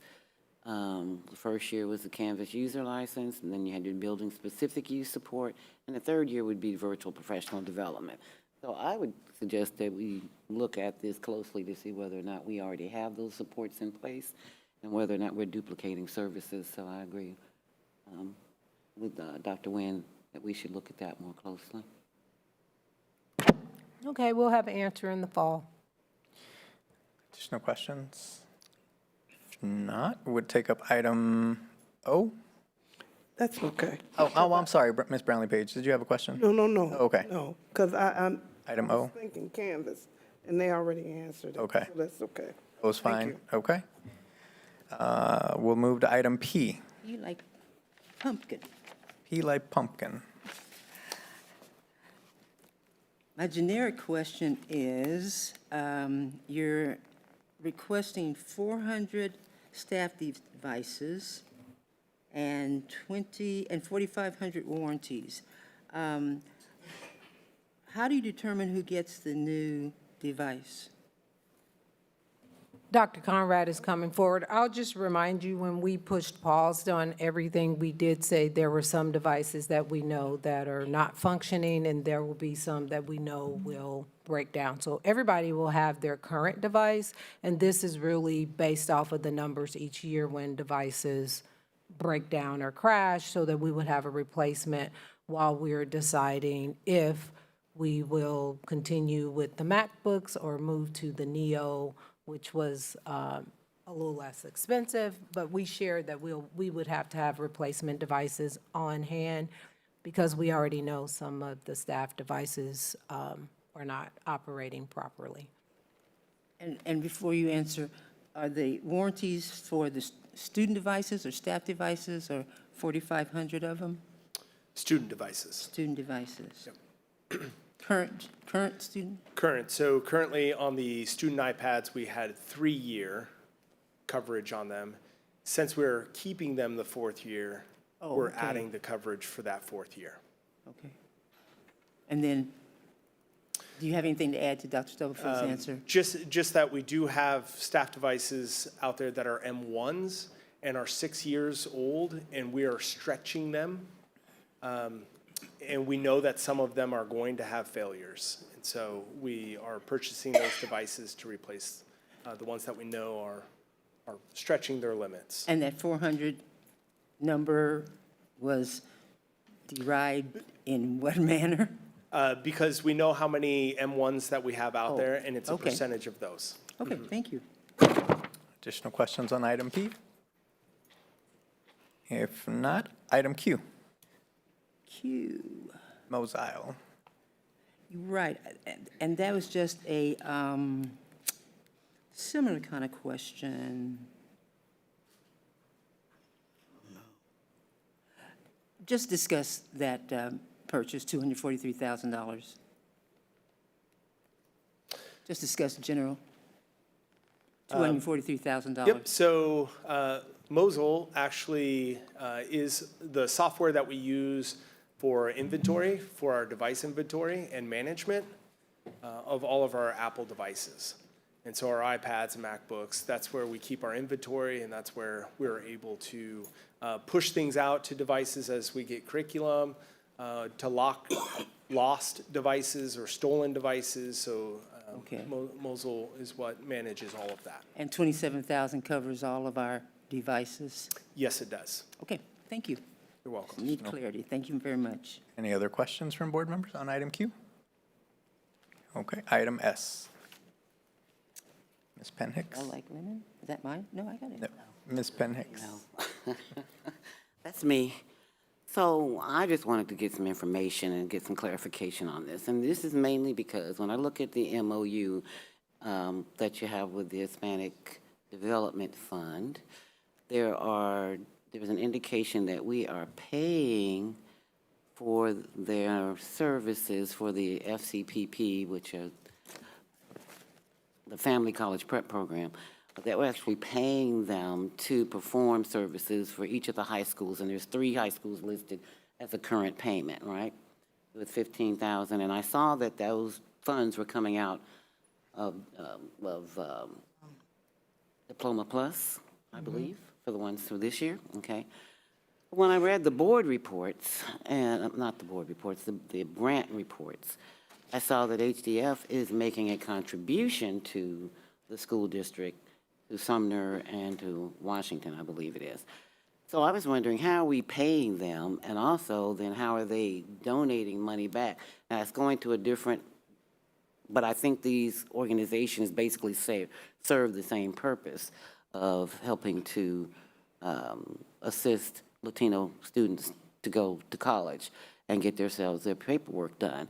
But I'm curious as how do we do that? When I looked them up, I thought that they were a nonprofit, but I couldn't find any information about them as a nonprofit. So who are they and what do they do? You can answer. Go ahead, you can Go share ahead, what Ms. they do, and Martinez. then I can fill in wherever okay. the gaps are. So just about our partnership with the Hispanic Development Fund, they support our students in the college access space. So they provide, through our partnership, a staff member that supports our students and our families in the college-going process, which would include campus visits, college applications, family engagement support around FAFSA and financial aid resources, as well as scholarship support. And that support isn't just for our Latino students. They actually open up their support services for any student within our schools that engage within their programming. And so that is a little bit about our partnership with the Family College Prep Program. Thank you. So the second part of my question is, how do we give them money, and then how do they donate money back to our system, back to the district? So why are we paying them $15,000 per school, no matter where the funding comes out of, whether it's out of the general fund or out of Diploma Plus? Then in our board grants, they are making a donation back to the school, and I still don't know where they come from. I know what they're doing with the school district, but I couldn't find an EIN number on them anywhere. So can you all explain to me who they are? So I can share about their EIN number. HDF is actually under the umbrella of the Greater Kansas City Community Foundation. They're housed there currently. They are working on establishing, they actually have approved or filed the paperwork with the state of Kansas for to have their C3 status in Kansas, but they've been around for over 45 years serving the metro area, supporting students and the Greater Kansas City community housed under the Greater Kansas City Community Fund. They are a sister program of the Black Community Fund, which is also housed under the Greater Kansas City Community Foundation, and they provide similar programs and services to the Kansas City metro area. So that might be why you wouldn't find a specific EIN on HDF currently, because they use the EIN of the GKCCF, but they have applied and have established their own C3 status in the state of Kansas that they are moving through, should have it established by this summer. So Thank you, because I was looking for that. I'm trying to figure out how do we pay them, and then how do we get money back from them? That didn't make sense to me. If you follow. So some of, and I don't have it pulled in front of me, so they have like, so we pay them for a service, but they also provide scholarships and things directly to students. So the grant side may be what's going directly to students regarding specific scholarships or experiences or that sort of thing. But for the services that Ms. Martinez described, that's like a different, not a different umbrella, but they have a multi-facet, what they're offering, but they still invest directly into the students, but it comes through. Yeah, and I can also share from the receiving end of things, HDF also, they have an endowment, and they, through the investment returns of that endowment, like any other fund within the community foundation, they receive a percentage interest from those returns, and then they reciprocate that through grant making in the community and give back roughly around 5% of those investment returns to the community through grant making. So the grants you're seeing, or the donations you're seeing, are actually grants from HDF to a couple of schools. I think Sumner was one of them, and Schlegel was one of them, for specific programs to support Latino students. I believe Sumner received $10,000. Schlegel may have received about the same amount, but it's through their grant-making efforts that we receive those donations. So they have a few different arms. One is where they provide those services for FCPP, where they provide those services to all students, and then they also have a grant-making arm, which they give grants to around $100,000 to $200,000 total in grant-making in the Kansas City metro area. Thank you for clearing that up. Okay, I have a generic question. The MOU says we are going to renew it in the amount of $30,000, and then the approval letter says $30,000, and then the MOU says $75,000. So help me understand those two numbers. Actually, it's 30,000 that our department is helping with those schools. The other 30,000 will be from the schools themselves. So we're paying 30,000 to support the schools who do not have it in their budget. And then the schools that do have it in their budget, they're paying it out of their budget. But I will say, the great thing about HDF, they are hitting all of our high schools, and all of our kids in those high schools, in all of the high schools, they're getting anywhere from $500 to $5,000 in scholarships every year. So it can be anywhere from 7 to 10 kids or more. So what's the total amount, and why are they in two different places? It's $15,000 per high school, and so if you add up the total, I believe the total is $75,000. It is. What Dr. Wright is saying is some schools are paying out of their school budget, Right, I can read that. a portion of it, understand the district- and then the $30,000 is coming from Diploma Plus for those schools who can't find it in their budget to pay the So $15,000. what is the total? 75, yes, yes, Got ma'am. it. Thank you. And I to could- clean it up, next year, it'll all be on one. One. Yeah, That was my real question, like, Yeah. why are we yeah, two different? yeah. Thank you. Thank you. Additional questions on item S? Okay, item T. Ms. Penn Hicks. Yes, thank you. I've always enjoyed supporting the Parents as Teacher program, and the question that I had when I read through the information of their application for their grant was that I didn't see anywhere where they mentioned having services for unhoused individuals who may also be in need of the Parents as Teacher services. And secondly, I was reading through the application and did not see a secondary source of funding listed.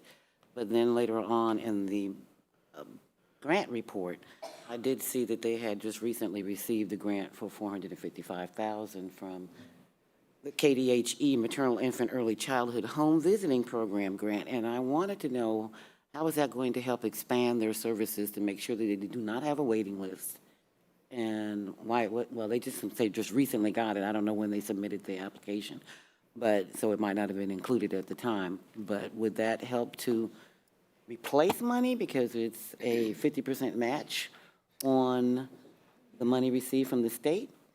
Or will that be additional money that will go to expand their services? I can share a little bit of information on that. Thank you. Yes, the KSDE grant does require a 50-cent match for every dollar the state gives us, and that is local funds. So we receive about $660,000, and then we're required to match locally at 50% of that. So that's what the roughly $330,000 is. And that's our requirement as a district in order to get the state funding. Then on top of that, we do apply for the McVee grant. You're correct on that. And we are expecting that we've had a little bit of an increase. We don't have that in yet. We've had it just verbally, but we're expecting around $540,000 on that. Okay. So we'll have about $1.6 million to support the 16 staff members in the Parents as Teachers program that pays for salaries, benefits, the training that they're required to do, and then any materials or supplies. I can talk with the director of Parents as Teachers to explore what our process is for making sure that we're supporting any families that are, seeking housing as well. We certainly do want to have an inclusive process, and they do have a process in place for serving families that meets the requirements of the grants, but we can get those details and send them to you. Yeah, I was just concerned because I saw that they did reference that they had waiting lists in the past. And if we were going to get that extra dollars, to make sure that we expanded, whether it would support more staffing or provide more services, that we engaged in that to make sure that we serve the community as we'd like to see. Currently, the number of staff that are supported align with the funding and then the ratio for the number of families and children that can be served. So we're right within that. If we wanted to serve more families, we'll need to continue to seek additional funding, which we do. We're always on the lookout to see if there are additional funding streams so we can expand. But we do have to work within the ratios that they require with the funding. Thank you. Yep, you're welcome. Additional items on question T, or item T? Okay. Hearing none, we're going to save C for just one moment, but we will go through each individual item. Is there a motion to approve item L? Move. Second. Moved and seconded, you're right.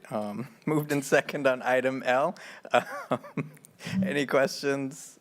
All right, Ms. Downing. Wanda Brownlee Page. Yes. Yolanda Clark. Yolanda Clark, yes. Randy Lopez. Randy Lopez, yes. Robert Mylan Jr. Robert Mylan Jr., yes. Pamela Penn Hicks. Pamela Penn Hicks, yes. Joycelyn Strickland Egan's. Joycelyn Strickland Egan's, yes. Dr. Nguyen. Dr. Nguyen, yes. Thank you. Is there a motion to approve item E? So moved. I don't what? E. Second. Moved and seconded. Any questions? Ms. Downing. Wanda Brownlee Page. Wanda Brownlee Page, yes. Yolanda Clark. Yolanda Clark, yes. Randy Lopez. He can't. He's recused. Robert Mylan Jr. Robert Mylan Jr., yes. Pamela Penn Hicks. Pamela Penn Hicks, yes. Joycelyn Strickland Egan's. Joycelyn Strickland Egan's, yes. And Dr. Nguyen. Dr. Nguyen, yes. You should have said he recused himself. Okay, is there a motion to approve? Make sure I get them all right here. We did L. We'll take item N. So move. Second. Moved and seconded. Ms. Downing. Wanda Brownlee Page. Wanda Brownlee Page, yes. Yolanda Clark. Yolanda Clark, yes. Randy Lopez. Randy Lopez, yes. Robert Mylan Jr. Mylan Jr., yes. Pamela Penn Hicks. Pamela Penn Hicks, yes. Joycelyn Strickland Egan's. Joycelyn Strickland Egan's, yes. Dr. Nguyen. Dr. Nguyen, yes. Thank you, Board. Is there a motion to approve items? I'm going to take a couple at a time that I think are okay. Items O, P, and Q, and T there a motion to approve items O, P, Q, and T? So moved. Second. Moved and seconded. Ms. Downing? Wanda Brownlee Page. Wanda Brownlee Page, yes. Yolanda Clark. Yolanda Clark, yes. Randy Lopez. Randy Lopez, yes. Pamela Penn Hicks. Pamela Penn Hicks, yes. Robert Mylan Jr. Robert Mallon Jr., yes. Joycelyn Strickland Egan's. Joycelyn Strickland Egan's, yes. And Dr. Nguyen. Dr. Nguyen, yes. Thank you, Board. Is there a motion to approve item S?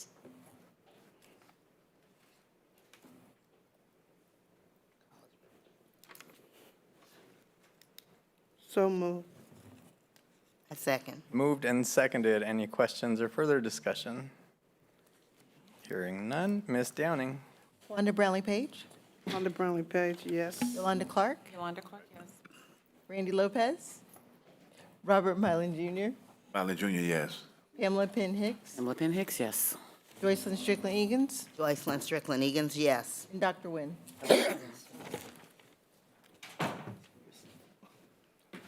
All right, thank you, Board. Board, I'm gonna, just because I'm looking at the clock here, gonna move. I know we have a guest with us today, so I'm actually, if you all are okay with it, going to jump to item 8A.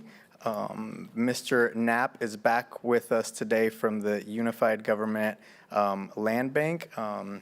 This was a request to bring back from a few board members.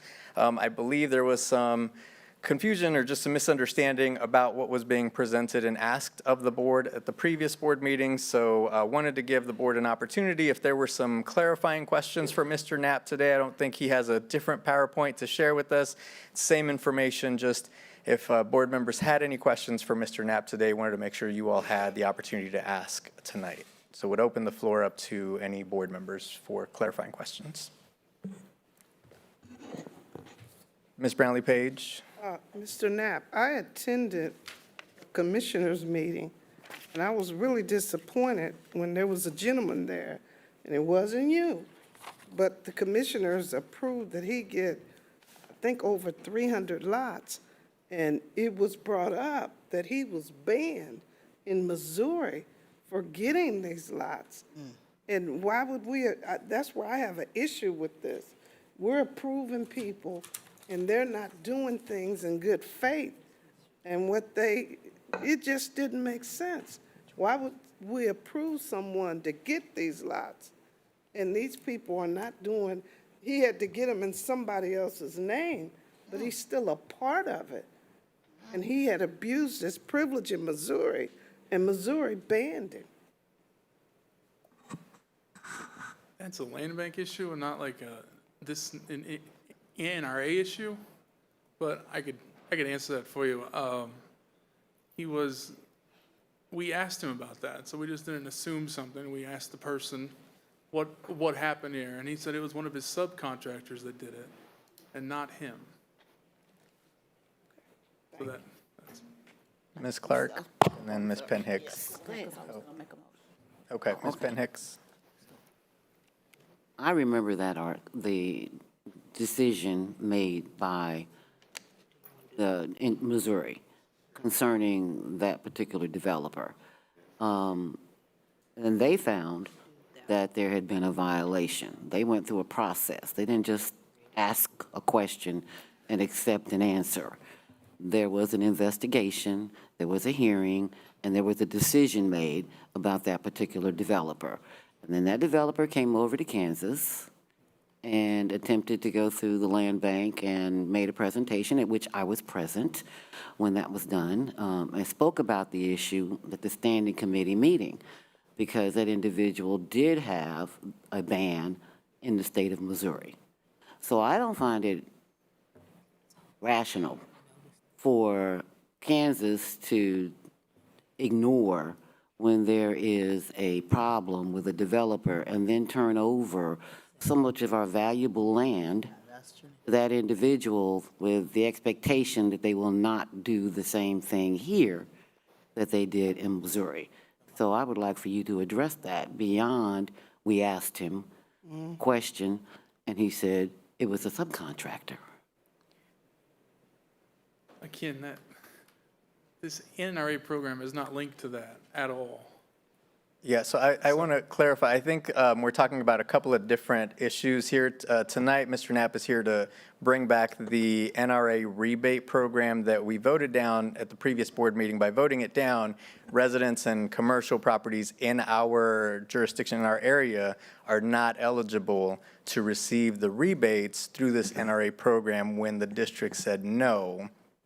I think there was some confusion there.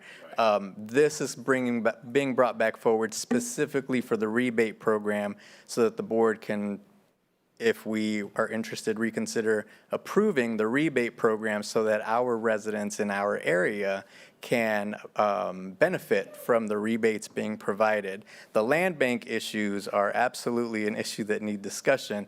Mr. Knapp is not here, nor maybe not the expert necessarily on those land bank issues that we're referring to. And it's a different conversation and topic than what's being presented tonight, if I'm not mistaken. Is that correct? That is correct. Yeah. Well, I get that. Yeah. But there is a mistrust, and that's just from me and others who live in the community, that people are misused, and it really doesn't get to the people who would really need to benefit, and we're just giving stuff away. That's just my opinion. I respect him, but I just have an issue. So, before you make your motion, I have to, Mr. Knapp, have you changed positions? Are you no longer with the land bank? I actually have changed positions Okay, that would help. So you are now where? in economic development. Okay. So the land bank properties that we're talking about, when you're talking about on the NRA, you have on here vacant lots. Yeah. And those vacant lots are coming majorly from the land bank. Am I not correct? Yes, there's like 10,000 vacant lots in Wyandotte County, and 4,000 of those are in the land bank. So you would be the person who, having been in that position, who would have that information to share with us, even though you have a new title, that you do understand what we're talking about here, that that the NRA will give an opportunity for the development of those lots, but they are still coming out of the land bank. And we are still dealing with developers who do not come into the community with a stellar record. Just wanted to share that with you. Mr. Mylan and then Ms. Clark. Yes, my question is, I was feeling what Ms. Page was saying, but let me state it this way. Isn't there some documentation of ownership signed? So when it's sold, the individuals that the name is under will get the rebate? I mean, is it a track record? Is some kind of record signed?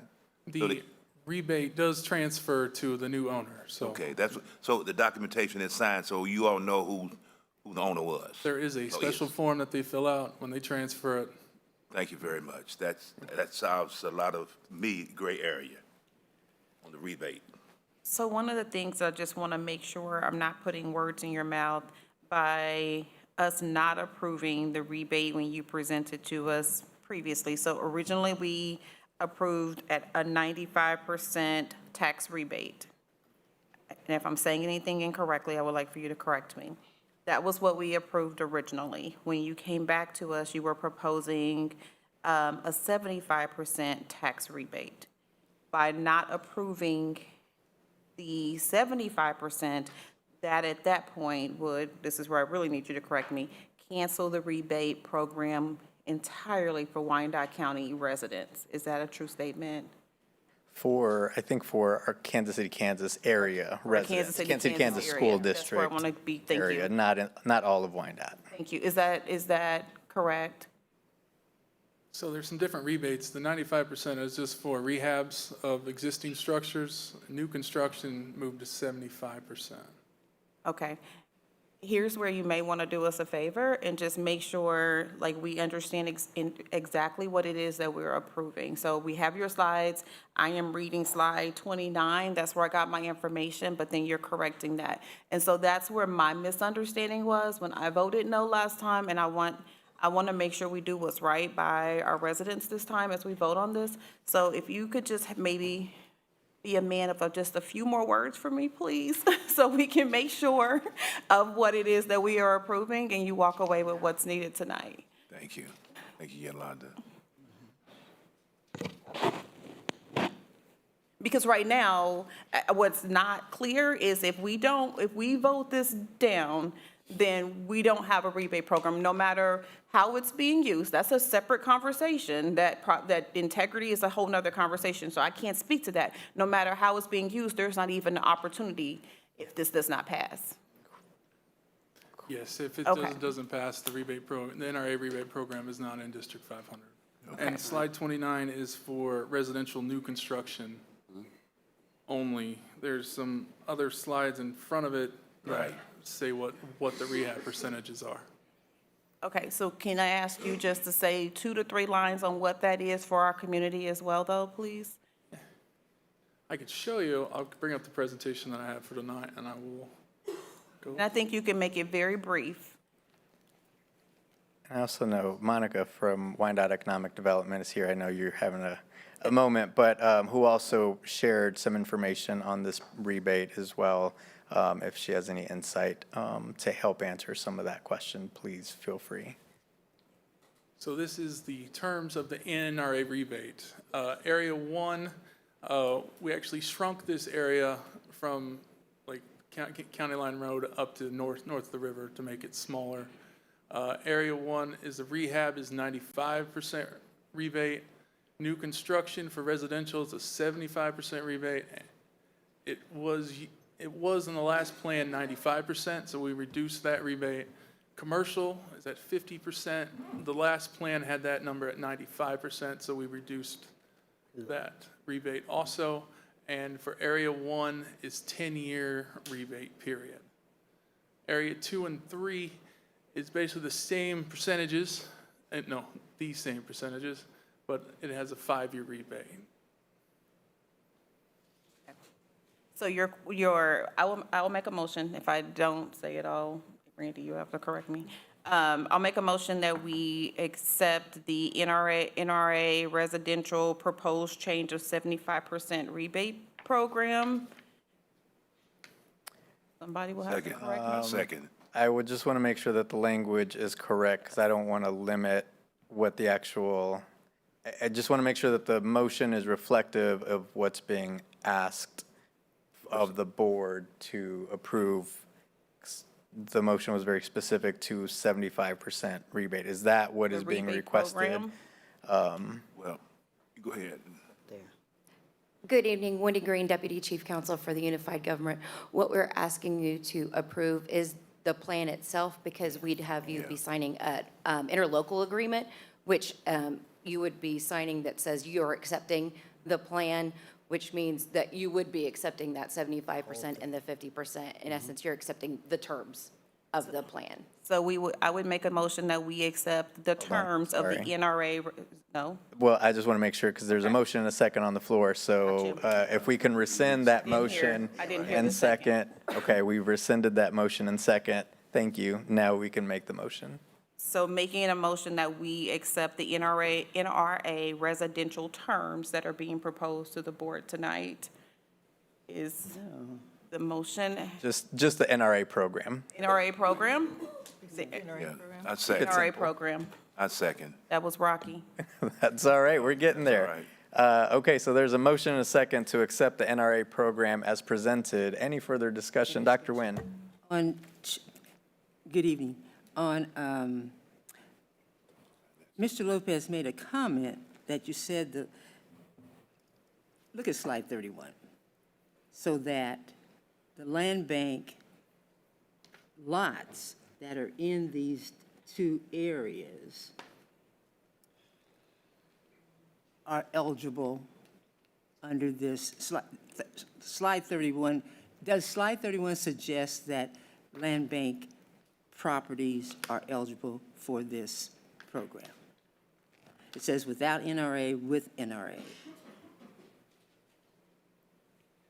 Wendy Green, Deputy Chief Counsel. Yes, land bank lots are eligible for the program. The applicant would still have to apply just like anybody else, but just like a land bank lot, all lots, any property within USD 500's boundaries would be eligible. So a homeowner who wants to rehab their program, if they meet that threshold, their property would be eligible.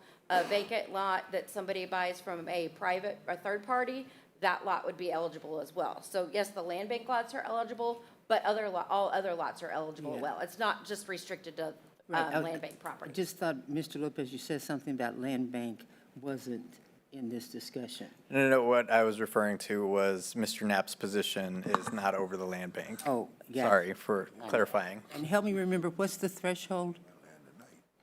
They have to, the percentage increase in the value of their property from the improvements that they make has to increase the value by at least 15%. 15, Correct. based on So- current appraisal, previous year? Right, so they get a base, when they apply, they have to apply before they begin the improvements for Okay. the program. The appraiser's office establishes that base value. Would be and then when they apply, what Right. it is when they apply. Correct, and then after they finish their improvements, then the appraiser's office values the property again to make sure that they have achieved that Got it. proper increase. Okay, thank you. Additional May I questions, bring up Ms. one more Penn-Hicks? point? Development is good, it helps, but there's always a back end to the development, okay? And that's what's going to happen in Area 1. You're going to get people who are buying or building or rehabbing their homes, they're going to get the rebate. But because that property has been improved, the people around it are going to get an increase in their taxation. And there's why I brought the issue up about the land bank, because the majority of that property that you talked about, those 10,000, are located in Area 1 and Area 2. So I just want to be mindful that there's another side to that story as well. Thank you. Thank you. Additional questions? If not, I think we're ready for a vote. Ms. Downing? Wanda Brownlee Page, No. Yolanda Clark, Yolanda Clark, yes. Randy Lopez, Randy Lopez, yes. Robert Mylan Jr., Marlon Jr., yes. Pamela Penn Hicks, Pamela Penn Hicks, no. Joycelyn Strickland Egan's, Joycelyn Strickland Egan's, yes. Dr. Nguyen. Dr. Nguyen, yes. Motion carries. Thank you. Thank you. Thank you for coming back. Okay, board, stay with me here. We've got a couple guests that are still hanging with us, and we thank everyone for your patience. So we're gonna jump to item F on our agenda. It's recommended the Kansas City, Kansas Board of Education approve the proposed guaranteed maximum price, GMP Amendment 1 to the A1A-A133 prime construction contract with McCown Gordon Construction for the construction of the new Central Middle School in the amount of $57,608,521. Is there a motion to do so? So move. Second. Moved and seconded. Questions or discussion? Ms. Downing? Wanda Brownlee Page, Wanda Brownlee Page, yes. Yolanda Clark, Yolanda Clark, yes. Randy Lopez, Randy Lopez, yes. Robert Mylan Jr., Marlon Jr., yes. Joycelyn Strickland Egan's, Joycelyn Strickland Egan's, yes. Dr. Nguyen. Dr. Nguyen, yes. Thank you, board. Next, we're going to jump to the next item. It's recommended the Kansas City, Kansas Board of Education approve the A1A B13-2019 agreement with SAP Design Architects for the architectural services related to the main library and Parker renovation as submitted by Mr. Clements, Dr. Pegram, and Dr. Stubblefield. So moved. Second. Moved and seconded. Questions, discussion? Ms. Downing? Wanda Brownlee Page, I'm sorry, and I apologize. When are they going to begin this project? And I know it was said, I just forgot. Sure, yeah, absolutely. And I see Mr. Clements coming to the podium. You walking fast now. I'm hungry. Yeah. Good evening, everybody. I think the question was, when is the project going to start? Well, we got a lot of work to do before we actually do any digging and get in the ground. We've got probably a year worth of design, and then actually sometime next summer, we'll actually start seeing some construction. Okay. Thank you. Right. Thank you. Additional questions? Good. You ready to Okay, Ms. Downing? Wanda Brownlee Page, Wanda Brownlee Page, yes. Yolanda Clark, Yolanda Clark, yes. Randy Lopez, Randy Lopez, yes. Robert Mylan Jr., Robert Mylan Jr., yes. Pamela Penn Hicks, Ms. Penn Hicks, just, I know you were walking in, so we are on item 8G, approval of SAP Design Architects I read it. Services. Okay. Pamela Penn Hicks, yes. Joycelyn Strickland Egan's, Joycelyn Strickland Egan's, yes. and Dr. Nguyen. Dr. Nguyen, yes. Great, thank you, board. Okay, we are going to move back. Don, stay with me. Board, stay with me. So board, again, looking at the time, you have an item 7, and I know we still have one consent agenda item. We will get to that. Item 7, the KCK Library Report. You have that report there with you. Ms. Hunt, if you're okay, we will hold your presentation for a future board meeting. But board, please, you do have the report in front of you. Hopefully you had the opportunity to review the report.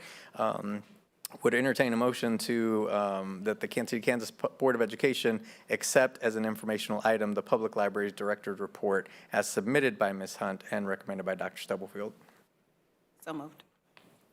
Second. Moved and seconded. Questions? Okay, Ms. Downing. Wanda Brownlee Page, Wanda Brownlee Page, yes. Yolanda Clark, Yolanda Clark, yes. Randy Lopez, Randy Lopez, yes. Robert Milam Jr., Robert Milam Jr., yes. Pamela Penn Hicks, Pamela Penn Hicks, yes. Joycelyn Strickland Egan's, Joycelyn Strickland Egan's, yes. and Dr. Nguyen. Dr. Nguyen, yes.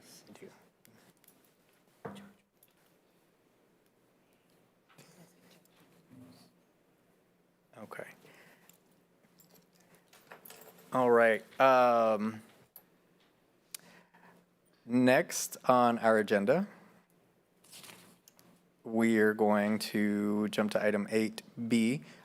It's recommended that the Kansas City, Kansas Board of Education accept the low bids from Aspire in the amount of $30,755 and Certapro Painting in the amount of $243,411.84, totaling $274,166.84 for the summer 2026 painting projects in accordance with requirements of board policy DJED, submitted by Mr. Correll and Dr. Stubblefield. So moved. Second. Moved and seconded. Questions? Ms. Downing. Wanda Brownlee Page, Wanda Brownlee Page, yes. Yolanda Clark, Yolanda Clark, yes. Randy Lopez, Randy Lopez, yes. Robert Milam Jr., Milam Jr., yes. Pamela Penn Hicks, Joycelyn Strickland Egan's, Joycelyn Strickland Egan's, yes. and Dr. Nguyen. Dr. Nguyen, yes. Thank you, board. Next item, it's recommended the Kansas City, Kansas Board of Education accept the low bid from FDC Contract Flooring in the amount of $201,095 for summer 2026 flooring projects at various locations in accordance with requirements of board policy DJED, as submitted by Mr. Correll, Mr. Clements, Dr. Pegram, and Dr. Stubblefield. So moved. Second. Moved and seconded. Questions? Ms. Downing. Wanda Brownlee Page, Wanda Brownlee Page, yes. Yolanda Clark, Yolanda Clark, yes. Randy Lopez, Randy, yes.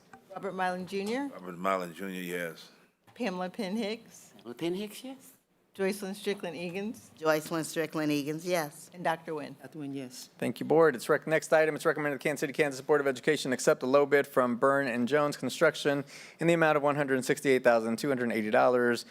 Total of all projects is $168,280 for asphaltic concrete repair projects, summer 2026 at various locations in accordance with requirements of board policy DJED, submitted by Mr. Clements, Dr. Pegram, and Dr. Stubblefield.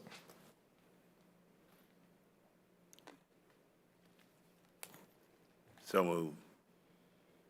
Second. Moved and seconded. Thank you, board. Any questions? Ms. Downing. Wanda Brownlee Page, Wanda Brownlee Page, yes. Yolanda Clark, Yolanda Clark, yes. Randy Lopez, Randy, yes. Robert Milam Jr., Milam Jr., yes. Pamela Penn Hicks, Pamela Penn Hicks, yes. Joycelyn Strickland Egan's, Joycelyn Strickland Egan's, yes. Dr. Nguyen. Dr. Nguyen, yes. Thank you, board. Next item, it's recommended the Kansas City, Kansas Board of Education accept the low bid from Lawrence Pest Control for pest control services contract in accordance with requirements of board policy DJED, as submitted by Mr. Correll, Mr. Clements, Dr. Pegram, and Dr. Stubblefield. So moved. Second. It's been moved and seconded. Any questions or discussion? Ms. Downing. Wanda Brownlee Page, Wanda Brownlee Page, yes. Yolanda Clark, Yolanda Clark, yes. Randy Lopez, Randy Lopez, yes. Thank you. Robert Milam Jr., Milam Jr., yes. Pamela Penn Hicks, Pamela Penn Hicks, yes. Joycelyn Strickland Egan's, Joycelyn Strickland Egan's, yes. and Dr. Nguyen. Dr. Nguyen, yes. Fantastic. Thank you, board. Next item, board, it's recommended the Kansas City, Kansas Board of Education approve the recommendation from the naming committee of changing the name of the mascot from the Bear Cubs to Bears for the new Central Middle School that is slated to open for the 2028-2029 school year. And just for the record, this has gone through the naming committee. You'll see the explanation, the process, the review, the survey. So there has been some legwork done by the naming committee per our board policy and processes that the board has laid out for that specific committee. So there's that recommendation. So move. Second. Moved and seconded. Any questions or discussion? Hearing none. Ms. Downing? Wanda Brownlee Page.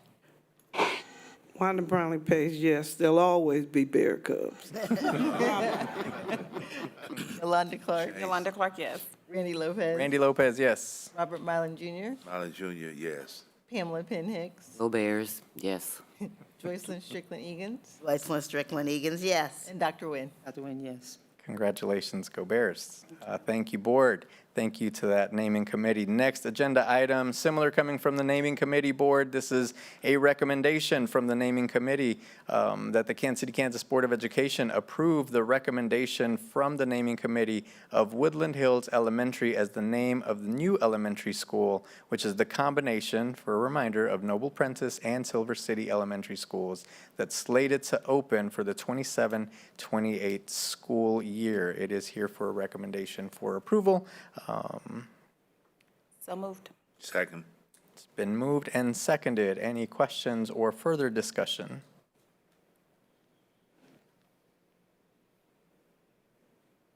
Hearing none. Ms. Downing, roll call. Wanda Brownlee Page. Wanda Brownlee Page, yes. Yolanda Clark. Yolanda Clark, yes. Randy Lopez. Randy Lopez, yes. Robert Mylan Jr. Molly Jr., yes. Pamela Penn Hicks. Pamela Penn Hicks, yes. Joycelyn Strickland Egan's. Joycelyn Strickland Egan's, yes. Dr. Nguyen. Dr. Nguyen, yes. Congratulations to our new elementary school. Ms. Clark, I know you chair that committee. Anything you'd like to share? And thank you to the committee members, Mr. Mylan, Ms. Strickland Egan's, for all your work, and to everybody who had put so much work and effort into getting those two items to the front of the board. Ms. Clark. I could not have said it better, so thank you to all of our staff in our community that put the legwork in. So you made our job a lot easier. Appreciate you. May I add, between the names that were submitted, that was a joy to work on that committee. That name fit very well. It's a wonderful name compared to some that were, a little step down. I like the name. Oh, I don't know why you're telling me that. No, I'm kidding. You like the Bear Cubs still. I worked there for 5 years. The Bears they were good. I But know I it. understand. All right, congratulations again. Thank you, Ms. Clark, and to our board members and everyone on that committee who's helped out to our community, and we're looking forward to opening those new buildings. Board, next on our agenda are a couple of new items, new business items. They're for information. Please review. If you have questions, submit those questions to Dr. Stubblefield. No actions being requested of you on items 9A or 9B. Tonight, they're here for information only. Okay, and then board under item 10, we've got a couple of reports. I know the strategic planning update is here. I believe there's a brief presentation that is under this item. I'm not sure if there's an actual presentation tonight that's being shared. I know there's a PowerPoint or a PDF for the board's review. We can. It's really just an update with the action team areas that we focus on, and a timeline. We'll be back in front of you after we meet with the steering committee for approval in June or July. Okay, so if you haven't had a chance, please review the packet that's in the, thank you to everyone who's helping, all the action team members. It's made up of staff, community members, volunteers, and other folks. Students are a part of that as well.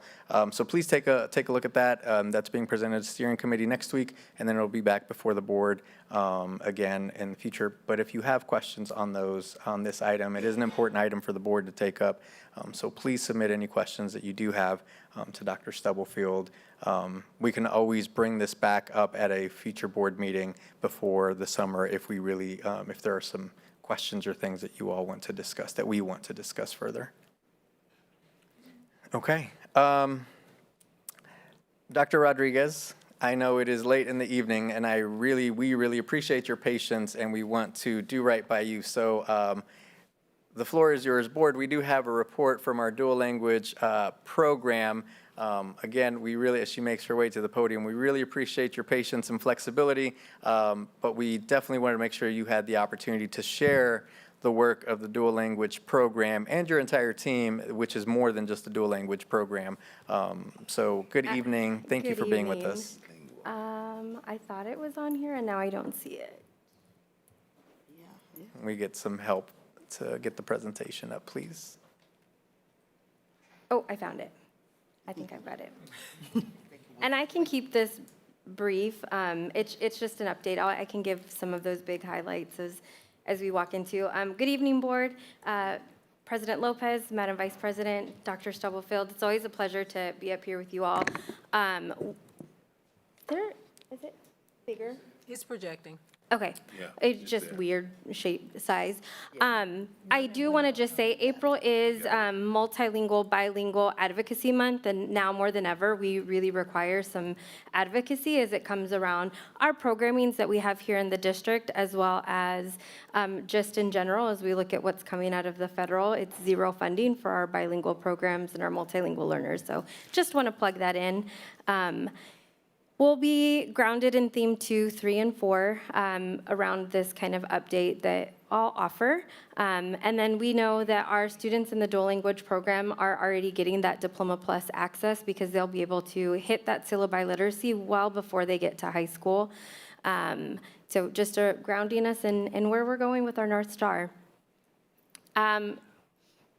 We always get asked, what is the dual language program? And really the gist of it is we want kids to be bilingual and biliterate, not just be able to speak, but that they're able to read, write, listen in multiple languages. We have a privilege here in our district where some of our kids are adding a third or fourth language that are in our bilingual program. And that's really cool to see them navigate between 2 to 3 languages within the classroom. And then we're working towards a K-5 trajectory now, eventually being K-12, but we'll really focus just on that K-5 for now, and then connecting it to the syllabi literacy. When you step into a classroom, you can definitely hear the languaging happening at all levels. We are in our 3rd year of onboarding of this program, so we have a kindergarten 1st and 2nd grade cohort. I know there were questions in the past as to why we were only adopting 3rd grade materials. Well, we don't have 3rd graders yet. We'll have them next year, and we'll continue to build out every year at our 2 schools, Francis Willard and New Stanley, our 2 elementary schools. Big highlights around our program is that we've been working really hard around our strategic partnerships. We have the opportunity to work with Omaha Public Schools. They have a dual language program that's in their 25th year. They're celebrating that this year. And we were able to take our dual language teachers and principals to Omaha to kind of see what it looks like in their 5 elementaries. They have 5 elementaries, 2 middle schools, and a high school there. Some aspirations for us probably in the future. And then we also are part of a Midwest Dual Language Alliance team in which we work with regional leaders, specifically in Midwest school districts. That's included researchers as well as practitioners, teachers, other superintendents and things that we meet with quarterly to talk through best practices and strategies. We have been working really closely with human resources this year to make sure that we're able to attract and retain staff and really look for high-quality candidates. We participated with HR in a couple of their recruitment fairs in Texas, looking at Hispanic-serving institutions. We did not start our school year 100% fully staffed, but we did end up finding a teacher that onboarded in October. We are 100% fully staffed now, and we project to be fully staffed for next year. We're still needing an English teacher for 3rd grade and a Spanish teacher, but they happened to come, and we have a plan in place if we were needing to wait. And we did that this year, and the kids are doing just fine, and our teachers really integrated really well. We also hosted our first ever dual language teacher mixer, which exceeded our expectations.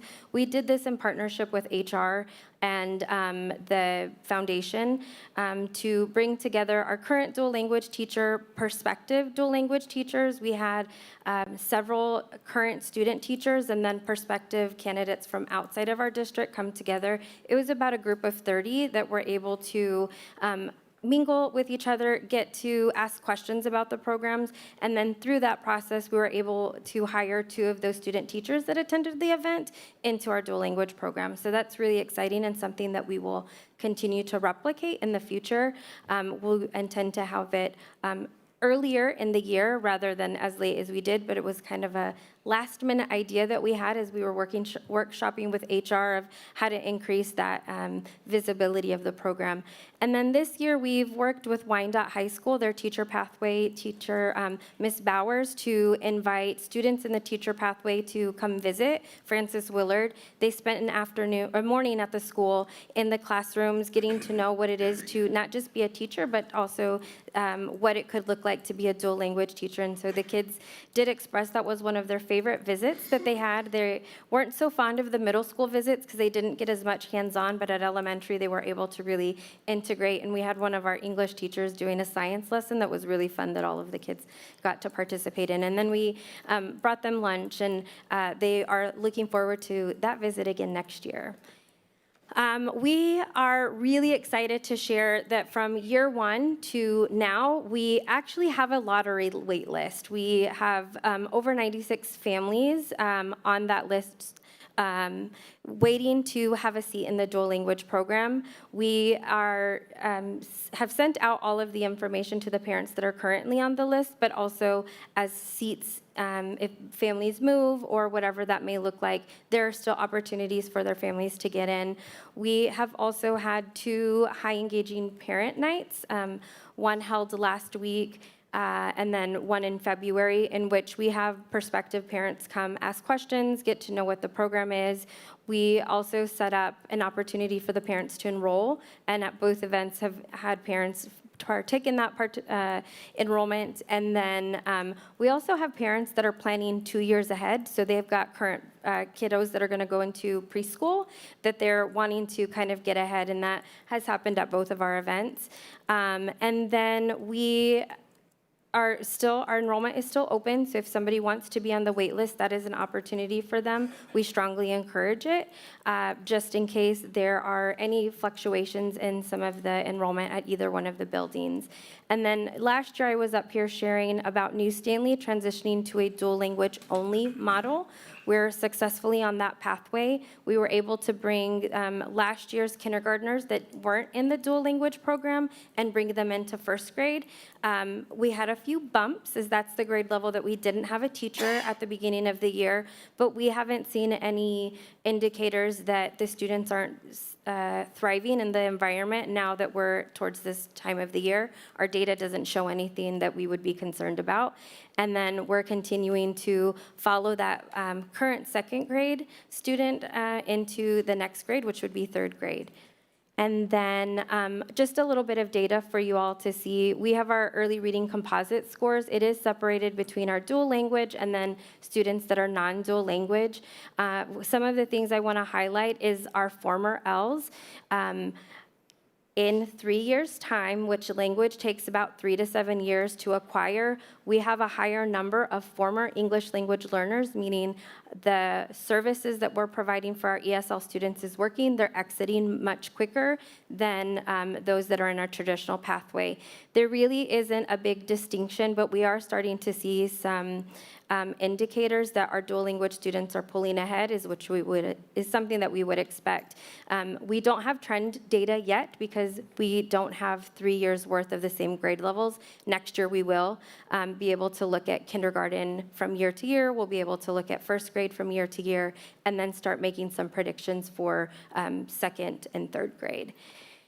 Same is true for math. There really aren't any distinctions between our non-dual language and our dual language students. I will add, math is taught 100% in Spanish for the students, and it's not having a negative impact at all. As a matter of fact, our former ELs and our ELs are starting to trend up, which is positive. One of the things that historically happens in a dual language program at the initial inception of them, there is typically a dip that we're waiting to see that can happen within second or third grade. It's not uncommon. It's not something that, as we work with DERA to kind of look at, that would alarm us. But we're not seeing it, so that's really positive. For us to kind of continue to look at. And then also comparing our dual language to our non-dual language, we're not seeing those same trends that we see with our non-dual language students when it comes to absenteeism or the number of days missed. The teachers cultivate really strong communities. That's one of the pillars of dual language programming. So again, we're seeing that the intention of the program and the model is working for us. We do use the Cal Institute Guiding Principles for Dual Language to assess our program. That's kind of the guidelines for all high-level programs. And we ask our teachers, our principals, and our instructional coaches to kind of self-rate a couple of areas of strength: biliteracy, that focus, leadership, and family communication, more so in terms of the parents feel more connected to the school, those that speak Spanish because they're in a Spanish-speaking environment. Areas that we're developing in, and we anticipate to develop in these areas for a while, is curriculum alignment. Until we have a full K-5 program, we're going to have to align our curriculum every year as we build out. Instructional practices, our teachers really focused on that professional development in their feedback. They want more of it. There's only so much time. It's going to be something that we just have to continue to develop. And then resource access. Not every material that we have adopted yet is in Spanish. And so that's one of those things. As we build out, we adopt new curriculum, we ensure that there's some access and equity in that space. And then through that perception, there are growth areas, which is the family and community engagement structures. I will add, when talking with principals, one of our dual language schools did not have a PTA. They have just started one, and that was initiated by their dual language parents. The other building had a PTA. It has grown, and they are really active in the second school. So I can make lots of inferences as why the teachers maybe felt that family and community engagement wasn't strong, but our principals indicate differently. Professional development, like I said, it's just one of those things. There's not enough time, and we've got a lot of PD to offer teachers, so we are trying to find innovative ways in getting into PLCs. The trip to Omaha was an opportunity for professional development, and then just staff capacity and alignment across roles. We're building a program from zero. We're going to have to increase staff capacity every year. So it's the things that we're looking for. And then something related, but also unrelated to our dual language program, those devices that the teachers have in their classrooms that are those amplifiers, so the little black microphones that they wear, that company, Audio Enhancement, has an addition that we piloted at Arrowhead and Schlegel. This is in partnership with DERA and TIS. We piloted during around October to February of what the device would sound like in a classroom. And so it allows us, the white box, which is a bridge, allows the teachers to use their amplified device and students to plug into their iPad or their laptops and hear instruction in real time in whatever language they select. In January, they released the two-way. I was a little skeptical of how it worked, but when we saw it in practice, we felt like we needed to bring it to you all, and that was approved in February to purchase. And so the two-way then allows a student to talk into their student device, and it comes in the classroom amplified system in English, so then everybody in the classroom can hear what the student said. We are in an initial phase with that and doing training right now with our front office, so FACES. Registrars and attendance secretaries have all been trained on how to use it. Its intention is not necessarily for parents, but we know that we also have to bridge communication there. And then we're creating a really robust catalog of professional development for teachers that would go to principals, instructional coaches, and then the classroom teachers that would use those boxes, and we'll be dispersing those between now and August, so that in August, they're ready to use in classrooms. But we do have front office staff using it now and giving us feedback on it. I do believe that some of the rooms in this building, the boardroom is one that we're considering putting the audio enhancement. So as you guys see, we have interpreters here. That would be a need that would go away, and parents would scan a QR code, and they would be able to listen through their own device to the board meeting in real time. So we're really excited about that addition as well. And with that, I'll keep it short and sweet and take any questions. Thank you, Dr. Rodriguez. I know that was fast to go through. Do have a couple of questions, and then I'll go to Mr. Mylan. Thank you for sharing. I would encourage, I know you had to go quickly, but I would encourage all board members and our newer board members, if you haven't had a chance to visit a dual language classroom, and I know it's been a little bit since I've gone, so I need to go back since we've added some of the classrooms. Do a tour and get in there. It's great to see the students engaged in the multiple languages and the teachers engaged there. So just if you haven't had a chance to get out there, please do so, and I will make it a priority to get there, Dr. Rodriguez. Curious if you could share a bit about the translator and interpreter student program that wasn't necessarily in here, but I know it's a pride that the district has as well. If you could share a bit about that. And then you touched on the biliteracy. Maybe if you could hit a bit on the seal of biliteracy and how we're progressing with that, since that's has been a priority as well. Sure. So we have our translator interpreter program. We very endearly call it TIP. That is accessible to every high school student across the district. We start with our sophomores. They're all invited. We're on the recruitment now. We have about 45 kids that are in our program right now. They come in and it's a client-connected project for them. They then are sort of hired by our district, and they come and support at family advocacy. We have a handful of students that will be at Kindergarten Roundup, acting as interpreter translators. They were at several of the meetings around the new schools and that development as well, to be servicing in that interpretation seat. And so they go through a couple of modules that tell them best practices of how to interpret and translate, and then we put them into the field at our different schools for different events. And we have students that earn anywhere from 60 to 120 hours, allowing them to then access that Diploma Plus at graduation. Silla biliteracy, I do not oversee holistically. I think last I looked at numbers, there were about 209 students that did get the Silla biliteracy. Right now in our district, there is a process for students to, if they're in a world language classroom, Spanish, French, or the two that we have at our high school level, they can take it through that way. We also encourage our ESL teachers to consider students who may be able to access that. And then I do believe it's open to any student that would like to take that. Kansas does require an assessment, so you have to take a test in English to show you're proficient in English, and then you take another test in the language that you choose. Most of our students do take the Spanish assessment, but we have seen requests come through my department for Burmese. I believe there was a Hakachin, and some of our African languages. I want to highlight those kids specifically. They don't learn those languages in school. They're coming into school with it, and they're taking the test, and they're able to acquire either that silver or the gold Silla biliteracy. So that's really exciting for us to celebrate those students. Fantastic. Thank you for that. Mr. Mylan. Yes, briefly, thank you for your presentation. I'm a stickler with when the numbers decrease in a positive way. Yeah. And what I want to say, asked in explanation, I see the decrease in absenteeism and days missed for 24 and 25.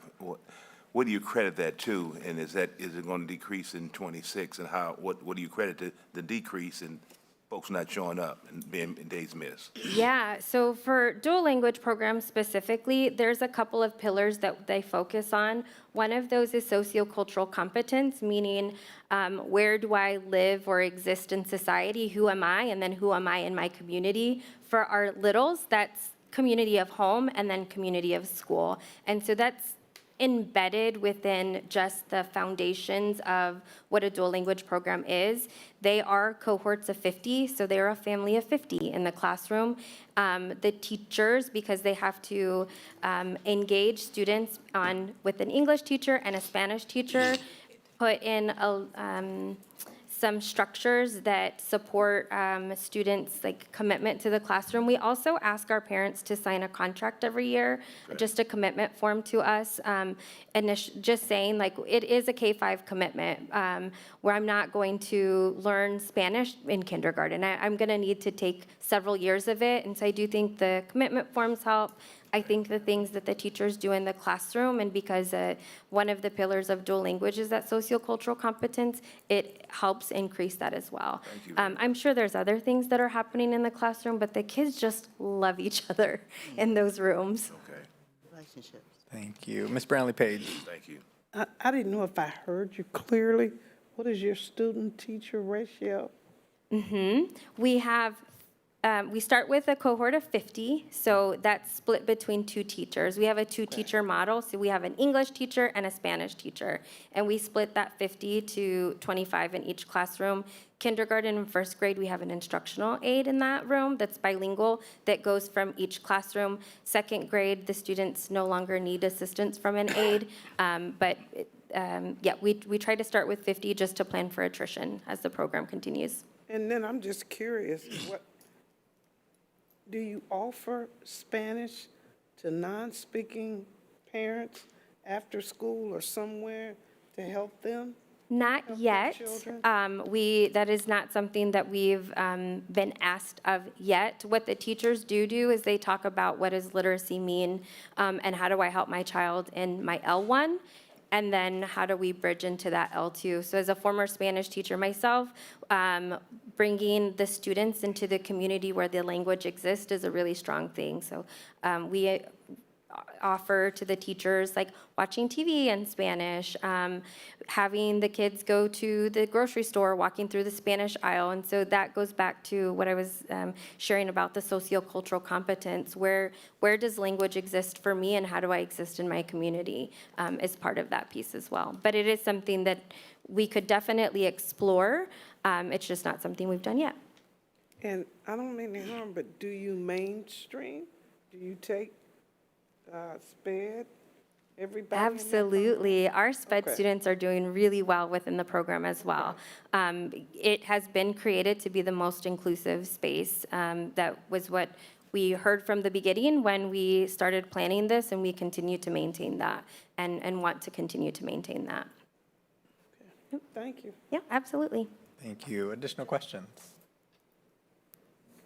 Thank you so much for your patience, Yes. Dr. Rodriguez. No problem. And Thank thank you for you. sharing. And if you have further questions, board, I know that was quick, please reach out to Dr. Stubblefield around questions for our dual language program. Next board would, let's see, where are we? Entertain a motion to recess to executive session. I'm going to get this correct.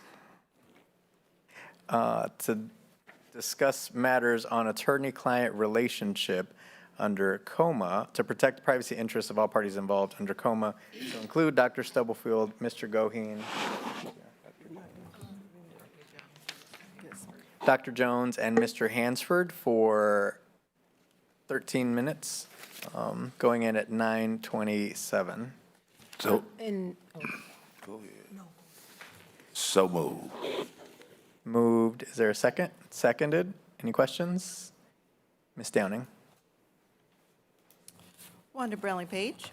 Wanda Brownlee Page, yes. Yolanda Clark. Yolanda Clark, yes. Randy Lopez. Randy Lopez, yes? Robert Mylan Jr. Allen Jr., yes. Pamela Penn Hicks. Pamela Penn Hicks, yes. Joycelyn Strickland Egan's. Joycelyn Strickland Egan's, yes. And Dr. Nguyen. When, yes. Thank you.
return to open session, please. Okey dokey. Moved by Ms. Clark. Is there a second? Seconded by Ms. Penn Hicks. Thank you. Ms. Downing. Wanda Brownlee Page. Wanda Brown Page, yes. Yolanda Clark. Randy Lopez. Randy, yes. Robert Mylan Jr. Allen Jr., yes. Pamela Penn Hicks. Pamela Penn Hicks, yes. Joycelyn Strickland Egan's. Joycelyn Strickland Egan's, yes. And Dr. Nguyen. Thank you. Motion to recess to executive session to discuss matters of non-elected personnel in order to protect the privacy interests of all parties involved under coma for 7 minutes, going in at 9:53, to include Dr. Lori. Moved by Ms. Clark, seconded by Mr. Mylan. Questions? Ms. Downing. Wanda Brownlee Page. Wanda Brown Page, yes. Yolanda Clark. Yes. Randy Lopez. Randy, yes. Robert Mylan Jr. Allen Jr., yes. Pamela Penn Hicks. Pamela Penn Hicks, yes. Joycelyn Strickland Egan's. Joycelyn Strickland Egan's, yes. And Dr. Nguyen. Thank you.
session, please?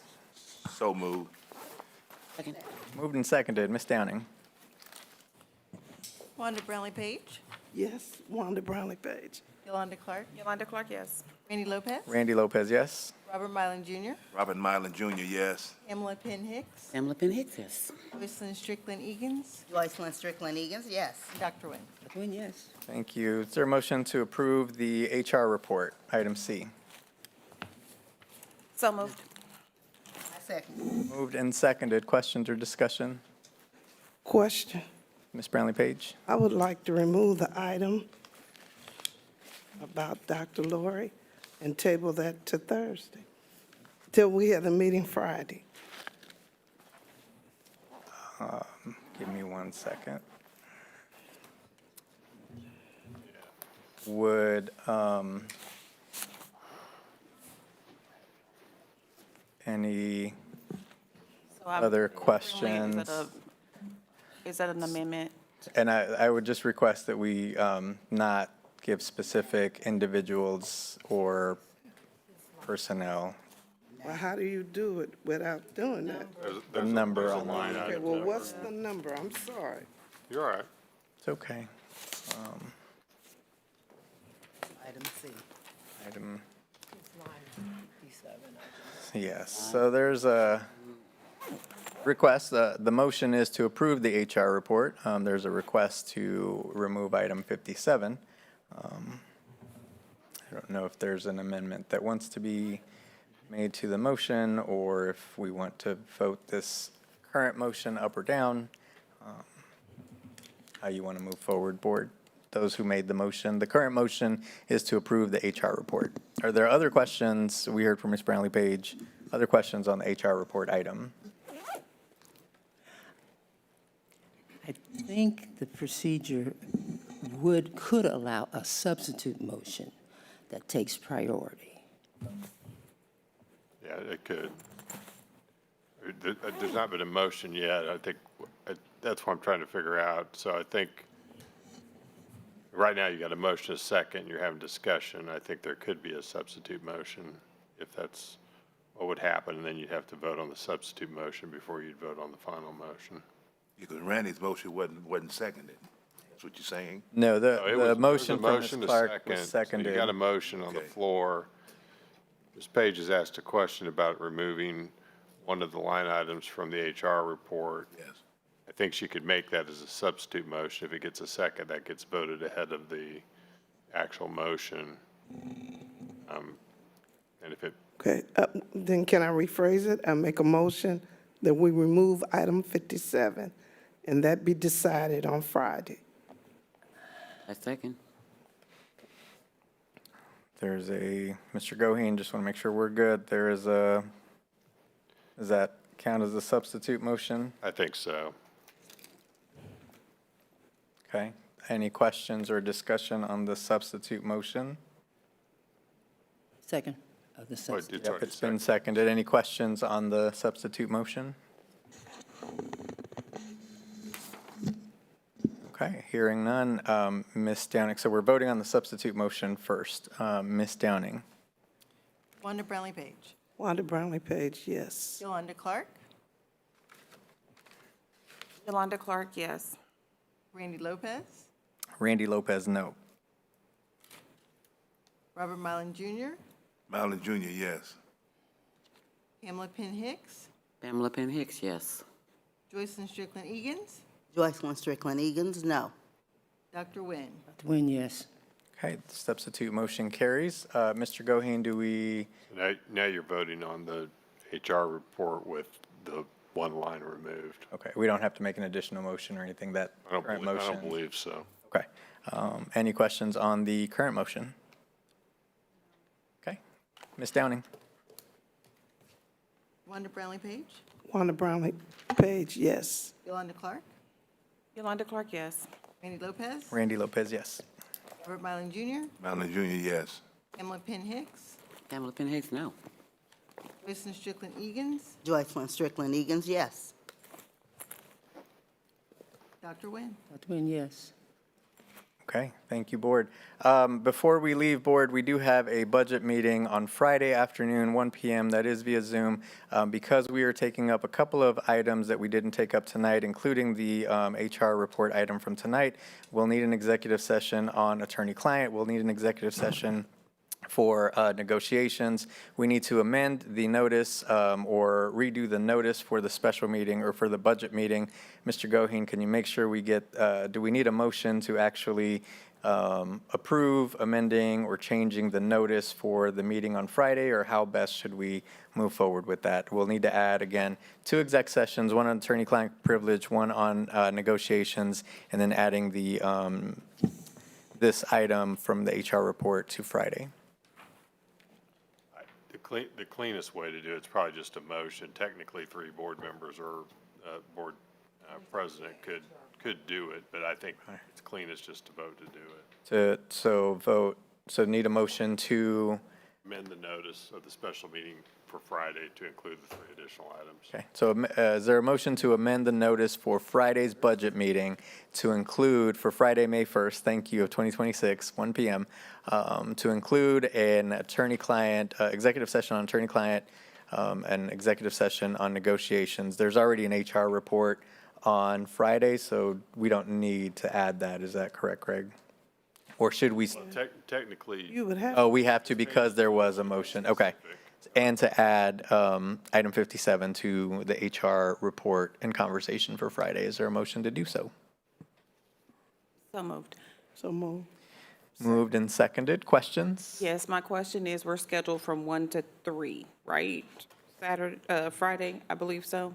I believe That- 1 to 2:30. 2:30, and so I just want to make sure, I can tell you it's, whatever the end time is scheduled, that is my end time for that meeting. We will plan to end at 2:30 on Friday. I just heard so many things added, so I'm just making sure we know. I We will be ending at prioritize 2:30. those things that need to be prioritized. Done. Any other questions on Fridays, on the motion?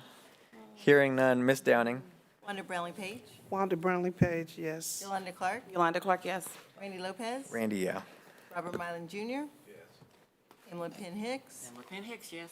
Joycelyn Strickland Egan's. Joycelyn Strickland Egan's, yes. And Dr. Nguyen. Dr. Nguyen, yes. Thank you. With that, Board, I know it's late, so we'll save our comments for another day.